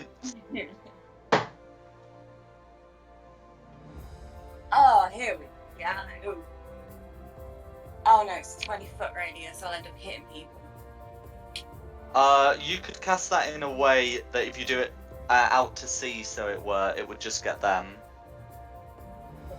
I was thinking of doing the vitrolic sphere. You could cast that out to sea, so it just hits the Kurotoa. Okay. And the crab as well, of course. But yeah, I'm getting some dex saves rolled for those, right? Yeah. So that would be 26. Okay, so this is going to be one of the... Okay, so blue gets 15 and the crab gets 17. Okay. So they're safe. Well, they get half damage. yeah, so they'll be taking 19 damage each. And then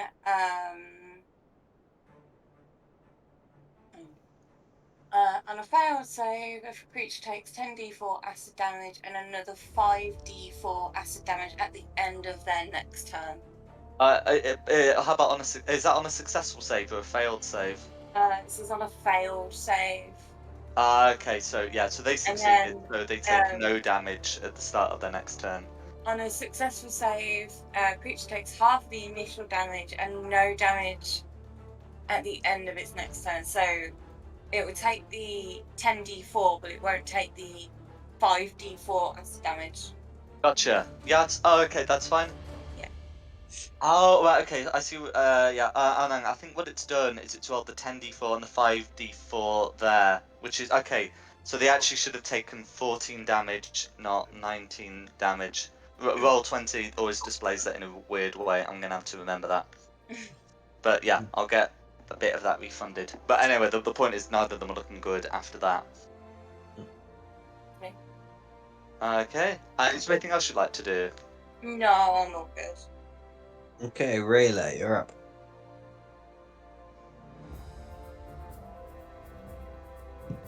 Firebolt to grab. Firebolt has a range of 120 feet, so that's no problem. Go for it.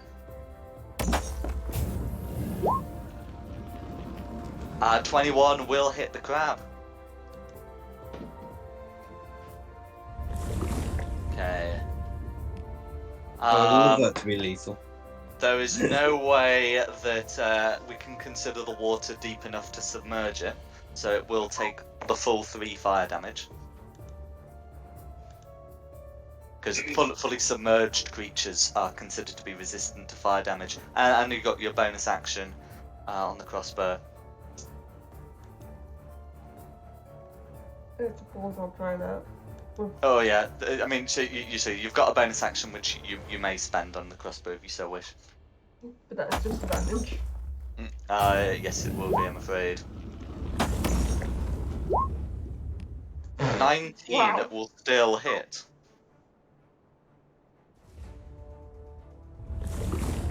Okay, 5 piercing damage, all goes through. That's me. Who's next? It's me. It's time to steal some kills. I don't think I care at this point. I'll go for. Hang on, let me just measure.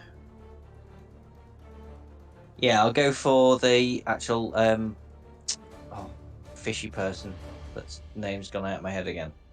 Blue. Kurotoa, yeah. Mm-hmm. Blue. For a dirty 20. That's a hit. For 26 damage. How do you want to do it? I think should be lethal. I'll just. Yeah, as he's looking away, just an arrow through the back of the skull, so it comes out of his mouth. Go for it. With a little note on the end of the arrow that just rolls out in front of Tristan that says, haha. Is there anything else you'd like to do? I will use my movement just in case to go properly behind this big stone in the middle of the water here and hide. Go for it. Who's next? It will be Green. Yeah, Green, still alive. But up into the Okay. moonbeam, so not But Still if it alive. succeeds on its save, it will still take 4 radiant damage, and it's got 3 hit points at the moment. Yeah. So, regardless, that Green will it'll succumb to the moonlight. Woohoo. Ooh. Out of initiative. Hey. And I think. yeah. Well, yes. With that, we will be out of initiative, as the enemies are dead, or or the red octopus is got better things to do. And yeah, so we'll. I think this would be a good place to end it. 11:15 and all. But yeah, I hope you've had a good one. And you seem to have secured the river, at least. One thing before we do end, can I shout at Magpie to come here? No, because I'm hidden. I can apply Mass Cure Wounds. Oh. Two of us are almost fun down. to me. And I'm casting Mass Cure Wounds. You either get some of it or you don't. No, I could do with a little bit of it, definitely. Right, well, come here! You could just use the ring rather than hollering, but okay. You do it your way.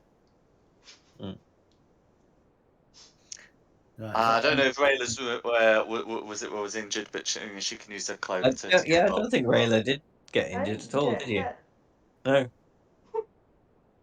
60-foot sphere, and we all get 20. We all get 20. Sweet. That brings me back up to full. Thank you very much. Takes me off bloodied. Yeah, I'd heard you shout that, to be fair. But at the time, I couldn't do anything to help you. And I was touch and go whether I would survive.